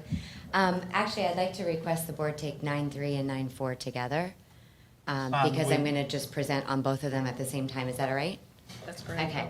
No objections, okay. So I gave you a copy of the presentation. I'm gonna just do a high-level summary, just so you understand. We went through as a team, created a 7-year process to be able to look at when the state does their curriculum process and standards revision, and when we can align our process to the state. So in one of the slides is the curriculum development and review cycle that we're going to be using. The first phase is the state cycle, and if you notice in the diagram or the table, the state is there's a 3-year gap for math and literacy. So we have 3 years. We've already adopted K-5. So what I'm asking the board in the next 2 is really looking at what we need for math to fill in those gap years before the state does their revision, before then we actually start our revision cycle, then looking at new resources and the like. So in the process, just so you're aware, in making these recommendations, we have worked with district office, building instructional teams, principals, APs, content-specific teachers. We have ongoing grade level PLCs with them, writing standards, being able to writing the curriculum so we know what we're teaching in the class. So the recommendations are based on prior usage of the products that we're asking for, student success, and feedback as we looked at the top 3 programs in each of these areas. So for grades 6 through 8, we're looking at iReady Math. And iReady Math is a online program that comes with work text, so students are not just on the computer doing work online. They're actually interacting with the teacher. It is very teacher-led, but it also allows progress monitoring and allows us to assess students. So as we're assessing them, it creates a personal pathway for them, and then we can then use that information to dig into the specific needs of the students. It also has a pathway that engages parents and students, so parents can go into the software, see where their kids are, and support them at home as well. It allows the teacher to differentiate for all of the needs of our students. As we know, in a classroom, you're dealing with students that have low levels versus high levels as well. The other program that we're looking for approval is Newsella, and Newsella is a renewal. We've used Newsella in the past in ELA. We've used it in social studies. Newsella has upgraded their product. It is a supplemental resource, but it's also now science, social studies, and ELA or literacy. So it gives us the option to have curriculum in all 3 areas for grades 6 through 12. It offers the ability for students to read articles, to annotate those articles, to work on critical thinking skills, and really dig into their level of reading while not taking the rigor down. So the Lexile levels adjust for students' need while not adjusting the rigor. So it's still of high level content. So those 2 products, the other ones were already approved, but those 2 are the action items that we're asking for this evening. Okay, do you have any questions, board members, on these 2 action items? 9.3, iReady Mathematics, 9.4, News ELA Renewal. Would anyone like to make a motion to approve these 2 action items? Motion. I have a motion to approve. Can I have a second? I'll second. Is there any discussion? Not hearing any. All in favor say aye. Aye. Any opposed? Motion carries. At this time, 9.5, consider frontline software purchase. This anyone have any questions for Mr. Taylor about this purchase, or about anything that you've already read in your minutes? Okay, not hearing any questions. Mr. Taylor, do you have anything you want to say before we make a motion on it? If there's nothing, okay, can we have a motion to accept the purchase of the frontline software?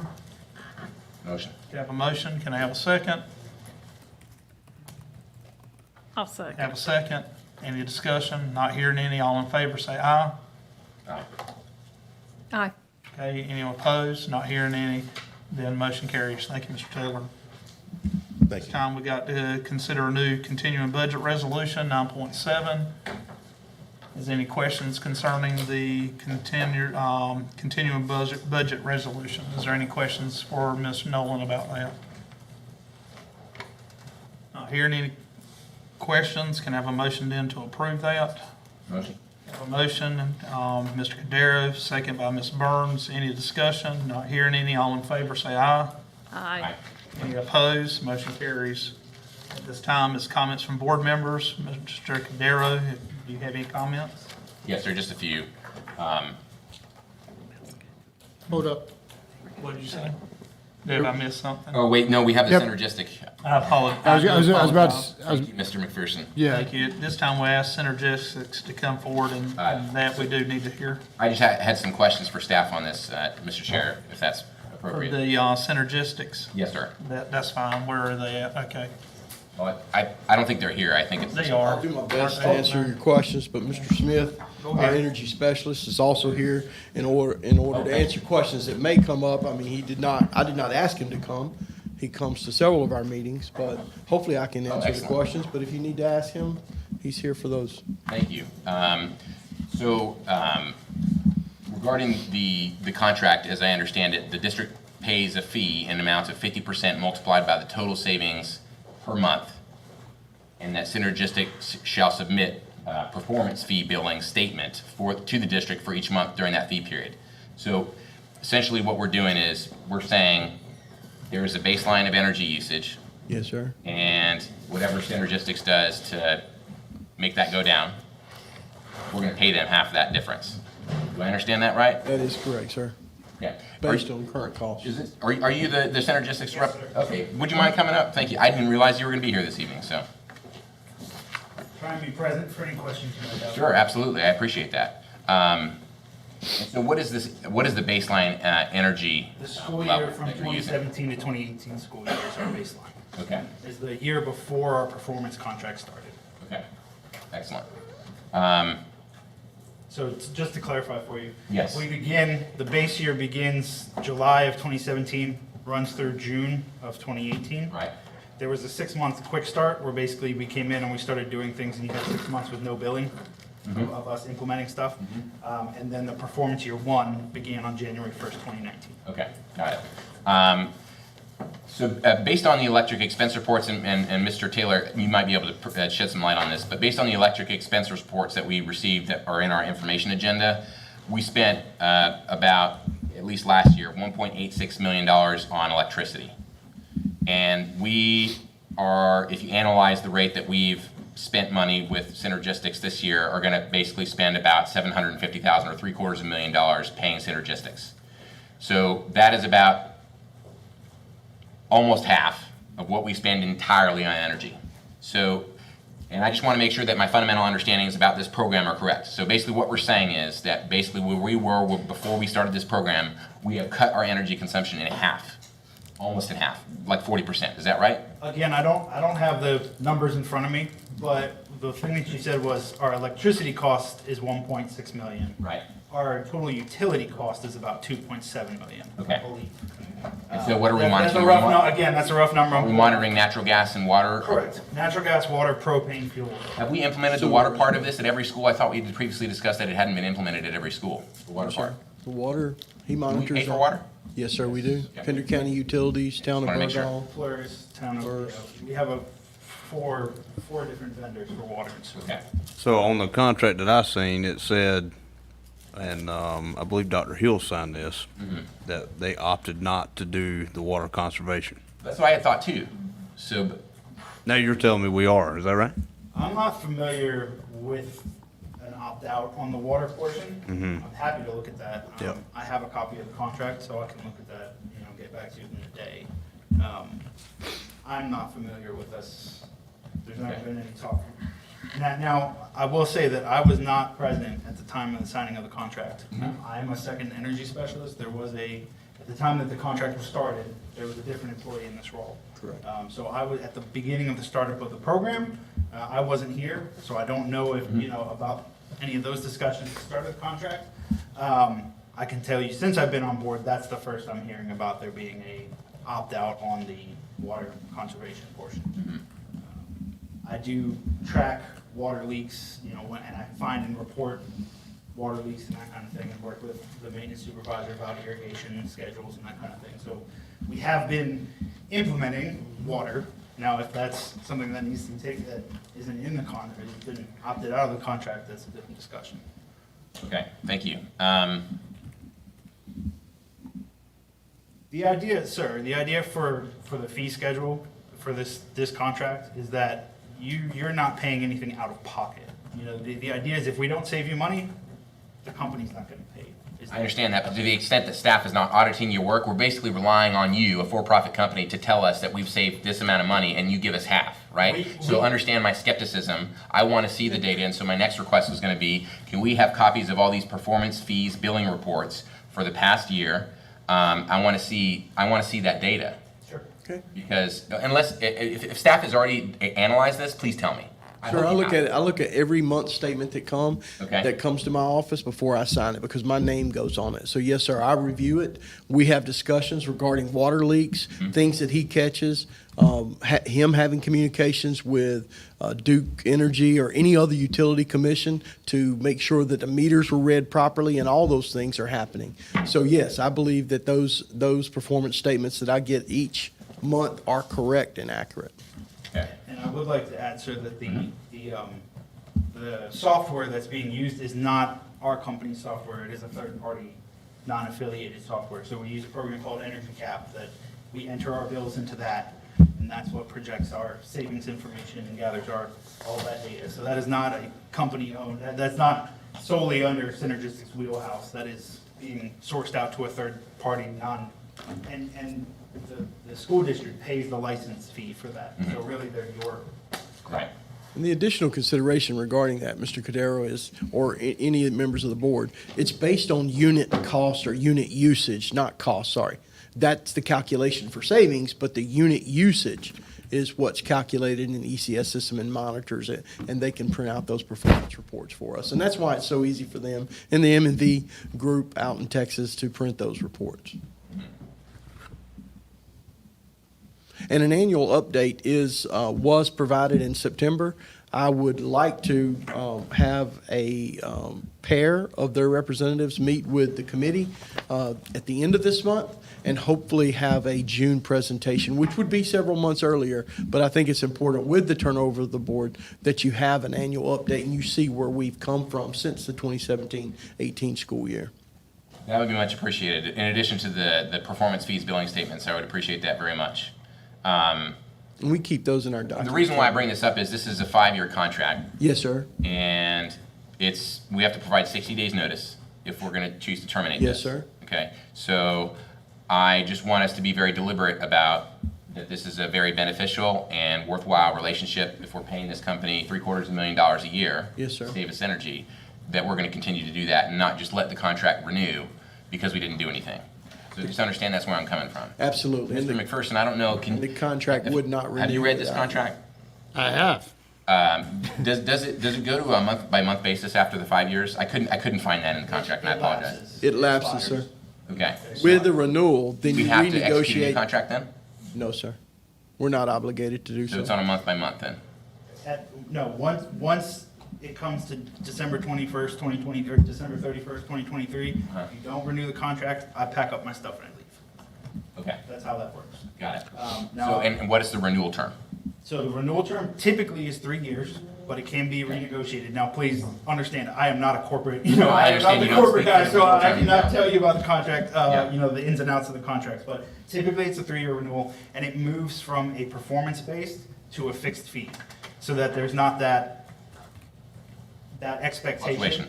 Exactly. Yeah, I get it. It moves to a fixed fee and so that any additional the idea is every year that we do this, we should be saving more money, right? So we don't have to make this decision until December, is that what you're saying? That's correct. Okay, great. So we've got 4 or 5 months to get some data together, so that gives you plenty of time. sir. I was worried that we had to do it in July, and so I was mistaken in my understanding of that. So I just want to make sure that we're spending taxpayer money wisely and that this is a mutually beneficial relationship. I'm not saying it's not, but if we could get like the annual presentation, if we could get some of these fee billing statements sent to the board so we could look at them, I think that would be very helpful.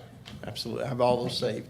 I will give you this fiscal year, school year, if that's what you would like. But we can go back further. Perfect. Yeah, and I can give you as much information. if I have any questions after I review Sure. initially what you send to me, then I'll just communicate with you. Sounds great. Yes, sir. Thank you very much. Can I make a comment for you? Absolutely. One thing I'd just like to point out is, I've been here almost 4 years now, and my goal every day is just to help the students. I understand we have concerns about how the buildings are run. We have concerns about the health of our students in them. My priority every day, and I think Mr. Taylor would agree, is whenever I'm having conversations with him, I'd say 7 or 8 times out of 10, the conversations I'm having with him are not about how can we save more money or this is going to save us money. It's more about this is going to improve the health of our buildings, mainly moisture reduction, mainly CO2 levels, those kind of things. And I think that it's been a valuable partnership. Obviously, it's what I do. But I think it's been a valuable partnership to help get us to a better place than where we were. We still have more work to do, especially we live in a swamp. We have about as much moisture as we can get. So I think there's still more that we can do. But I think that it's been productive so far, and I think it's still a ways to go. And I would say that I'm happy. Actually, I would ask any questions that you guys have. Please bring them to me. I am more than happy. Any information that you need to make an informed decision, I'm happy to provide you. Do you as board members have his contact information? I don't. I'd like to ask you, are you the one that advised Mr. Taylor on the set points for the thermostat? It's not, he didn't, sir. That's a didn't. standard operating procedure Okay. from Synergistics, which has been around for years. Ever since the start of the company, they've operated on a concept of a 55 to 85 set point, depending upon the season in which those set points are implemented. Okay. We have amended the set points in our school system because we do have facilities that have envelopes that aren't as sound as they ought to be. For example, I mean, it just happens. So one example is my first year here. One of the things I did was I spent a lot of time in the buildings during the unoccupied hours, which I still do, but I was looking at monitoring temperature and humidity. And I was finding areas that couldn't handle that high of a set point, for example, if we're talking summertime. So an example is like at Burgon Middle School, we have those huts. Those huts are so poorly insulated that it takes them a really long time to cool down after we get them up that high. So those set points I reduced down to 80 degrees. So now they don't get up that high. One of the other things I'd like to mention is just over the summer, that's the majority of my job focus, kind of shifts to moisture management and dealing with tracking our humidity and our temperatures. Most of our schools are not getting above 80 during any period at all. We're not getting up there because we do hold. And every day we run, in the areas that are unoccupied, every day we run a 3-hour cycle, AC cycle, to bring the humidity down. And the more heat that we have in the building, the longer that AC will run, and the better we dry out the building. Is there any other questions, comments, board members? I have We'll be glad to provide Mr. Smith's contact information to each of you. Yes, please. I'm available to you 24/7. I'm seeking feedback at this point, but I would like to maybe explore one of the lingering issues that I have with this is, you're telling us that we're saving this based on a baseline that was, gathered 7, or you said what was it? 17, 18. 17, 18, okay, so yeah, 5 years ago, okay? How do we know that's still the case, right? HVAC systems have become more efficient, lights have become more efficient, a variety of different things, right? So we might be attributing an efficiency to you, Synergistics, that is not associated with you at all. It's associated with the fact that we use different light bulbs, that we have more efficient HVAC systems. So we account for that. We back those savings out. Whenever Mr. Glenn, the maintenance supervisor, provides me with, hey, we just updated the lights at Burgon Middle School, we take what the light bulb was, what the light bulb is, and we reduce, and then the third-party program we use automatically backs that amount out every month. Thank you very much. That's very helpful. And on those performance models, you'll see a negative. Okay. That's where we actually recruit funds for those type situations, specialty situations. And then the only other question I would have is if in order to test the hypothesis that we are, saving money with this system, would it be possible to change the contract such that we could maybe do a test school that's not part of the program to see if that school, or maybe even a couple of buildings, or if you could explore that with the vendor, that might be helpful just to know if that's an option in our contract renewal, if that makes sense. So instead of just saying, hey, in December we're going to sign up for another 3 years, for every single building and every single school, if we could maybe do a test case of let's segregate a certain number of buildings and see if we don't use synergistics on these buildings, does the energy consumption really go up 100%? Because based on the data and what we're paying them, it should go up 100%. Well, thinking about that, yes, but there's been a culture change, correct? Like, Mr. Smith goes into every one of our buildings all during the week, during unoccupied hours. He finds that there are lights that are left on. He notifies HES, who was here earlier, who are the last persons in our building cleaning them, reminding them, please turn off the lights. So I'm not gonna say it's gonna go up 100%, but I'm gonna say that there's a culture that's been established that we don't leave lights on all night. The lights at Heidi Trask used to The be culture on doesn't all- go away when he goes away, right? So if we have the culture and it remains and we can stop spending money on him, then that's I'm great. just saying that using yet one specific comment, that when he goes away, it changes to 100%, I don't think that's the truth. Just like if the new leader comes in, the whole culture doesn't shift because one person. The culture's established. Mr. Taylor. Yes, without synergistics, we could probably still save some money. I'm not gonna say that we can't. But I'm also not gonna say that without synergistics, we're gonna double our expenses in energy or utility consumption. But what I'm saying is if we don't, if the energy level doesn't, if the energy consumption doesn't double, then we'd still be saving money. Because we're paying them almost 50% of what we spend on energy. So On they, electricity, sir. okay, so we'll do water and we'll do the other stuff, although I have questions about the water that my colleagues on the board have already addressed. But my point is, it would have to go up significantly to basically double our energy consumption in order to make this worthwhile. As far as now, maybe the numbers I'm getting from finance aren't accurate. I don't know. But all I can do is examine the data that I'm getting from finance, right? Because I can't look at it myself, okay? So all I see is that there's, basically 100% energy consumption that increase that would have to happen in order for us to break even on this. The last time we gave a presentation on this specific topic was April 2021. At that time, we ran that analysis of what your raw bills, your raw usage change has been versus the build. And we were actually billing less than what you actually saved. So like we said, I think we said you saved it's a rough number, let's just say 1.75 million for the heck of it. When you look at your actual reduction on your bills, like what were our bills then compared to our bills now, it was 2 million. So the difference there, why we're billing less is because we're backing out those things like you were saying with lights, HVAC equipment, those kind of things. So we're even saying we're saving you less than you actually are. Now again, like I said, that was April 2021, but the only thing that's really changed since then is your rates have gone up. So I would imagine that number would still, that ratio would still hold true. Okay. To reiterate, I have two asks. One are the performance fee billing statements, or three technically, and then also the annual report that you had mentioned. And if I could get a copy of last year's, that'd be great. So that way I can digest it in the format. So that way when I get this year's information, I'll be ahead of the power curve. And then the last is to explore the option in the contract renewal, if we can segregate a certain number of buildings, whether they're in one geographic area or maybe one or two buildings at each school, to take them out of the program, to see the difference in the energy consumption in those buildings that are not part of the program. I don't know if it'd be adequate for you, but we do have certain areas in the district that are already outside of the energy program. For example, some of the huts at Topsail Middle School, when I came in, I deemed them, this is nothing on Mr. Taylor, they were in a state of disrepair that I deemed to be not safe for us to implement. And so those, Mr. Taylor's had those refurbished, but they're still out of the energy program. So I don't know if that's enough. But you need, so the purpose of my request is to have the ability to compare like buildings. right? So if you have a classroom that is identical or nearly identical to another classroom that's not in the program, and then we can actually measure with no confounding variables about, is this really saving us money? That's the intent of my ask, right? So if you, to the extent that you can get us information on that topic, I'd be greatly appreciative. And based on some historical studies at Synergistics, again, Synergistics has done this study, whether or not we choose to believe them is on. Right, well, they have a profit incentive to have a good study.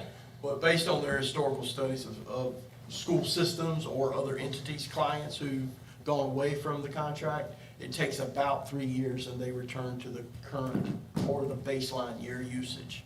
So just for your information, it's about a 2 to 3 year window before those baselines are seen again. Again, because of culture, of turning off the lights, encouraging people not to leave fans on all night long, to report a faucet that's leaking, et cetera, et cetera. Okay. Well, let's, any other comments or questions? Mr. Cordero, if you have follow-up questions, please, but. Yeah, absolutely. Any board member, please. I'll let Mr. Taylor get me your contact information, and we'll work together. I don't want to cut you out, though. I mean, so we'll copy you on everything. Yeah, of course. He's the one with the knowledge. I mean, I just have a very high-level understanding of the program. All right. Was there a motion or is it just? No, sir. Okay. No, sir. All right. Thank you, sir. Thank you.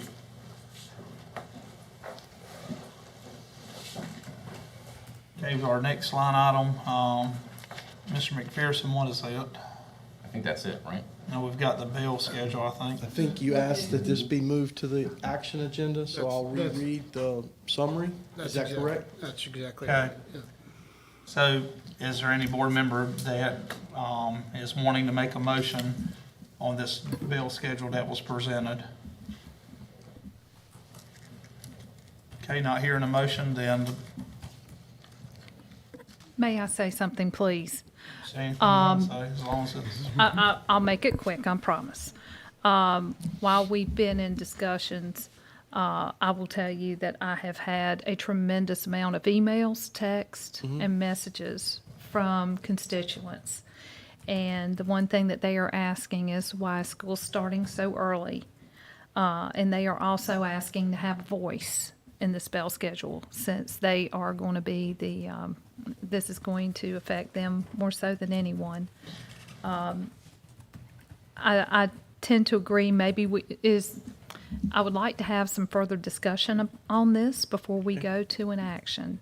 And I know that it's going to put you guys in a situation where you're going to have to really hustle, should anything change. But the thing of it is our job is to listen to our constituents. And right now, my constituents are asking a lot of questions. So, would the board be amenable to? It can be added to the next, it might delay what is trying to be accomplished, but I've responded to a few emails during our meeting. My email is blowing up with parents as well that are of concern, and we do hear those concerns. So we can bring the issue back up and let people, since there is no vote on a motion or second, then they would just, if so choose, the board could request to have it on the next agenda if needed. I am concerned that we have schools that buses start arriving as early as 6:50. And those times wouldn't really change. So I think that the most, and I'm talking about a feeder pattern that would be impacted by this. I would hope that you would encourage your constituents to reach out to us to provide those concerns so that we can address them. We can't address things that we don't know that are concerns. But again, I would be remiss if I were not to share that there are plenty of schools in our state and our district where kids are getting to school at 6:50.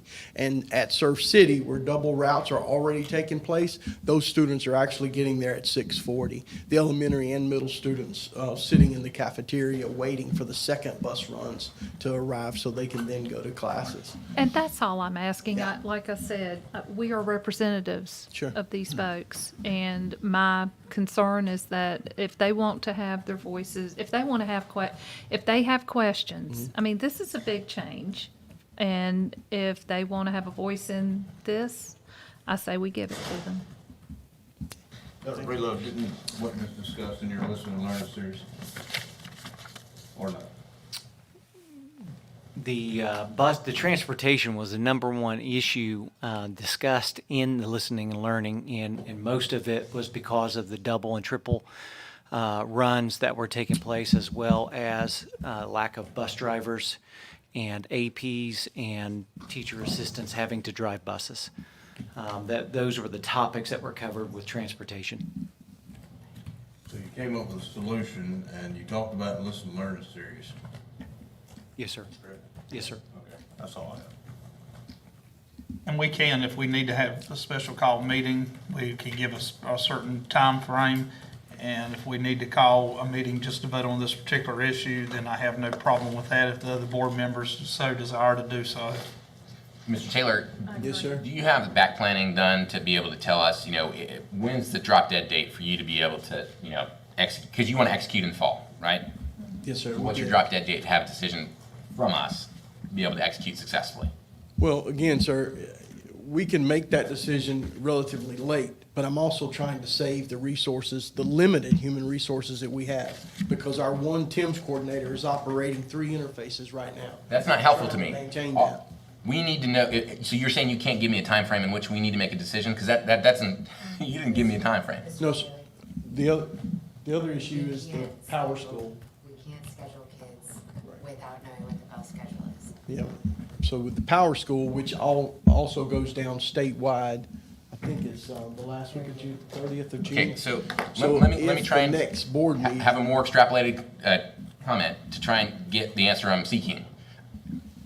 Ideally, I would like to have maybe some listen and learn schedules or some public hearings or other venues that are best practices in the field of public administration to be able to engage our constituents so they feel like, even if we don't give them what they want, so they feel like they have had a voice in this process. Yes, sir. That takes time. We have to give notice, we have to allow people the opportunity, we have to reserve staff time. So all that is not done in a vacuum. I get the staff is busy. So what I'm asking for you is give us some type, and if you can't give it today, that's fine. If you could get back to us as soon as humanly possible, that would be great. But what we're looking for is to give our constituents the ability to feel that they are more meaningfully engaged in a way that they have been engaged, but still allow you to have the time that you need to successfully execute if this board so desires to allow you to implement what you're asking us. Does that make sense? Yes, sir, it makes sense. Okay. Does everybody on the board agree? I want to make sure I'm not out of line here, but if we could have a listen and learn, or like maybe not a public hearing, but some kind of community event where we invite parents to hey, here's 5 different stations. This is how it's going to affect your school. This is how it's going to affect your school. This is how it's going to affect your school. You can talk to people that are in charge of the bus drivers or whatever the case is. Again, I'm not going to get into the details, but I think you understand what I'm getting at, right? I do. So does that make sense? Makes sense to me. Okay, great. By the end of the month would be great, sir, Okay, to make a decision. to make the decision so that we can. If we have to call a special meeting, we'll do that. We could do that, yeah. Okay, let's move on then. Discuss it further. Is there any other action items, Mr. McPherson, before I move on?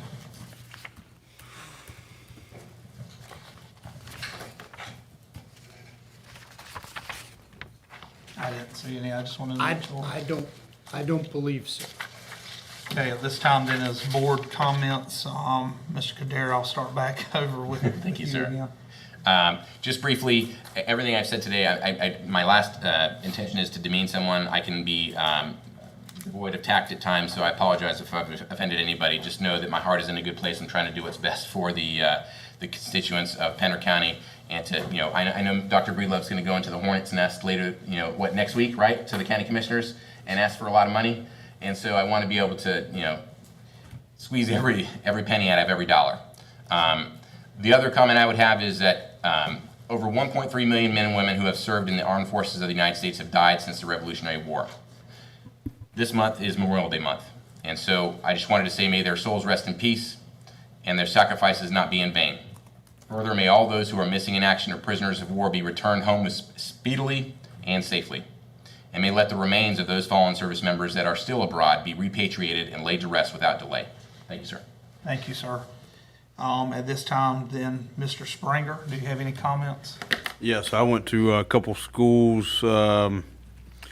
Just keep the McHughes family. Is that correct? keep the McHughes family in your thoughts and prayers as they deal with their, or go through their grieving process. Also, volunteers got brought up to me. You know, we do honor those or give recognition to those that get higher education. Miss Falk was one of those. There was another AP that got his master's degree, and I can't. Mr. Garner, Aiken. yep, Yeah. Garner Akins got there. So congratulations to those. But you know, I think it's significant to know that the volunteers, the ones that don't get compensated but still spend their time. I would challenge the principals to make sure you keep up with your volunteers who comes in and gives those volunteer hours, so they can be recognized. And that's all I have. Okay, Ms. Burns? By the next time we have a monthly meeting, we are going to have a new crop of Pender County Schools graduates. So just wanted to say congratulations to the 2023 graduates and to all their families who helped them get over that finish line. And I'm one of them. I have a senior this year. And let's see. Oh, also, I wanted to bring up Topsail High Culinary Arts, Miss Kelly Painter. For the past 10 weeks, Kelly has been engaging her culinary arts students to create different menus for different lunches. And for $5, staff at Topsail High could go in and eat a variety of different cultural foods. Let's see, and that included Korean, Italian, Portuguese, Chinese, Super Bowl, Country Club, Irish, Vietnamese, Polish, and Mexican. I was there for the Chinese and the Vietnamese, and I'm here to tell you the students planned all the menus. They got everyone coordinated. It was a wonderful effort and a lot of happy people who got a really good lunch, including me. So I just wanted to give them a shout out. And thank you, everyone, for all that you do for us. That's all. Thank you so much. I also had the opportunity to go to the career signing day at Heidi Trask High School and visit this past month about 6 of our schools. Enjoyed all the visits. Again, I do congratulate Mr. Garner Akins from as assistant principal, graduating from ECU. It's an honor to see that he's doing that, and his wife is also in our system. Then next to last, I just wanted to remind everyone that May is Jewish American Heritage Month. And so if you know anyone of the Jewish American heritage, I would encourage you to reach out to them and let them know, because our school system is a very diverse group of individuals. And so I just want to take this time as chair to recognize our Jewish American Heritage Month. And then the last thing that I want to say is a quote from Babe Ruth. Babe Ruth said that with every strike, he just came one swing closer to a home run. So there will be times, teachers, if you're listening, principals, that you're going to feel like that you're swinging that bat and hitting a lot of strikes or not getting those. But I want to promise you, don't stop. The board will stand behind you and give you the needs or the materials that you need to hit a home run every time. And we want to be there for you, support our central staff. We want to support everyone that's, like Mr. Springer said, even the volunteers that possibly don't get recognized as often. But I want us, at the end of the day, when our day is done on this board, the one thing they can say about us is that we were encouragers. And so I encourage everyone to find one person between now and the time school ends and encourage them on the journey they're on. At this time, then, for our other comments, it would be from our board attorney. I'm not going to have any tonight. Thank you. Is there any comments from our superintendent? Yes, sir. This week's Teacher Appreciation Week, and I want to highlight and celebrate our teachers and thank them for their work ethic and dedication to our students in Pender County Schools as a whole. We are very lucky to have such a large number of high-quality teachers in our system. Also, tomorrow is the Pender County Schools Award Banquet, and we will recognize Teacher of the Year, Teachers of Promise, which is our I think we have 5 or 6 BTs. We'll recognize, that's beginning teachers, by the way.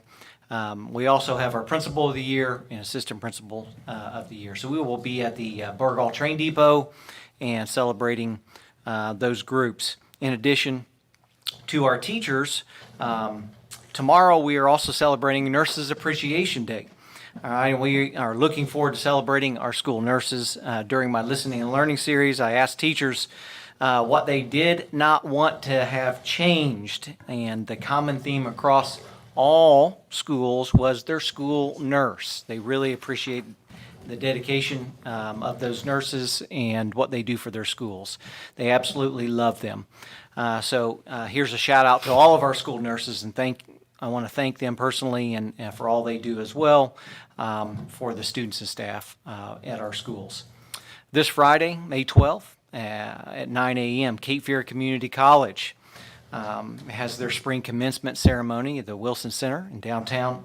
Looks like we have 42 total graduates that are receiving their associate's degree this year. That's a large number compared to what we've had in the past. So I want to shout out to those students receiving their associates that are Pender High School students. Before I get into the list of other important events and dates, I do want to highlight the end of the year testing coming up for our school system. This is a big month for us. We have already started AP testing. Our EOGs and EOCs are just around the corner. To all of our students and our parents, I want to say thank you for choosing Pender County Schools. Our goal is to support the needs of all of our students and push them each day to help them grow, both academically and socially. It's been an honor for us to serve you, and we wish all of our students the very best on their exams. Please make sure, parents, that our students get on the bus on time and dropped off at the school on time. That's important during testing week. Please make sure they eat a nutritious breakfast on test days because these days can be grueling, as we all know, who are familiar with the accountability system. And lastly, plenty of rest leading up and through those exams. We are confident that our students are prepared. We have worked very hard to prepare our students for their exams and are excited that they will have this opportunity to shine.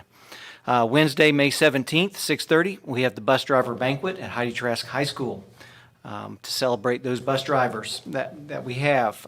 Thursday, May 18th at 4 o'clock, on behalf of the Pender County School Board of Education, I will present the 23-24 Pender County School budget proposal to our Board of County Commissioners. It's in the Public Assembly Room here in the Burgall County office. On May the 19th at 6, Pender Early College is having their graduation at Cape Fear Community College, Wilson Center.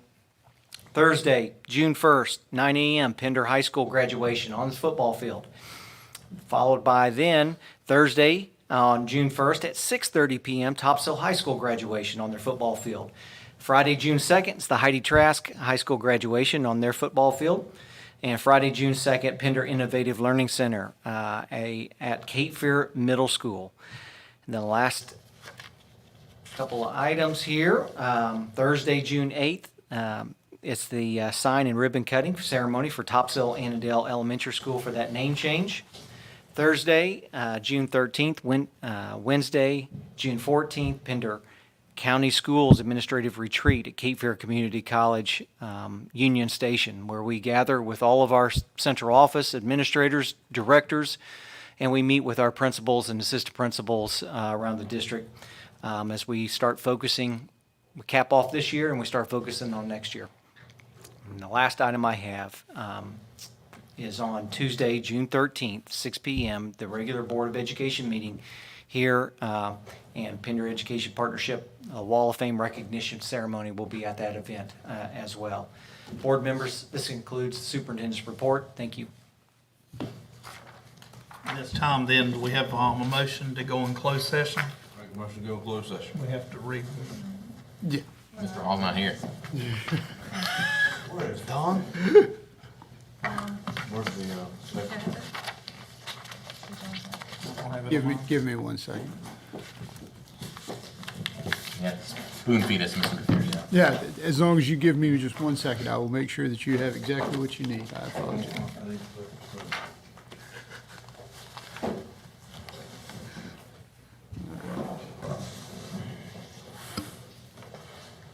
Do you want to read it from my phone? Sure. Okay. Or you can read it and then we'll just. How about that? Yeah, just do that. If the board was wanting to go into closed session, our proposed motion may be that I move the Board of Education to enter closed session, subject to the advice from the attorney pursuant to General Statute 143-318.11A3, to consult with the board's attorney to preserve the attorney-client privilege and to consider confidential student matters as provided in North Carolina General Statute 143.318.11A1 and the Family Educational Rights and Privacy Act, 20 U.S.C. 123(2G) and North Carolina General Statute 115C 402, and to consider or give instruction to the board's attorney concerning DM versus Pender County Board of Education. But if somebody was. I second that. Okay, we have a motion by Mr. Springer. Motion to what he said. Okay, we have a second by Mr. Cordero. Any discussion? Not hearing any. All in favor say aye. Aye. Any opposed? We're in closed session.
Board members, can I have a motion to come out of closed session, please?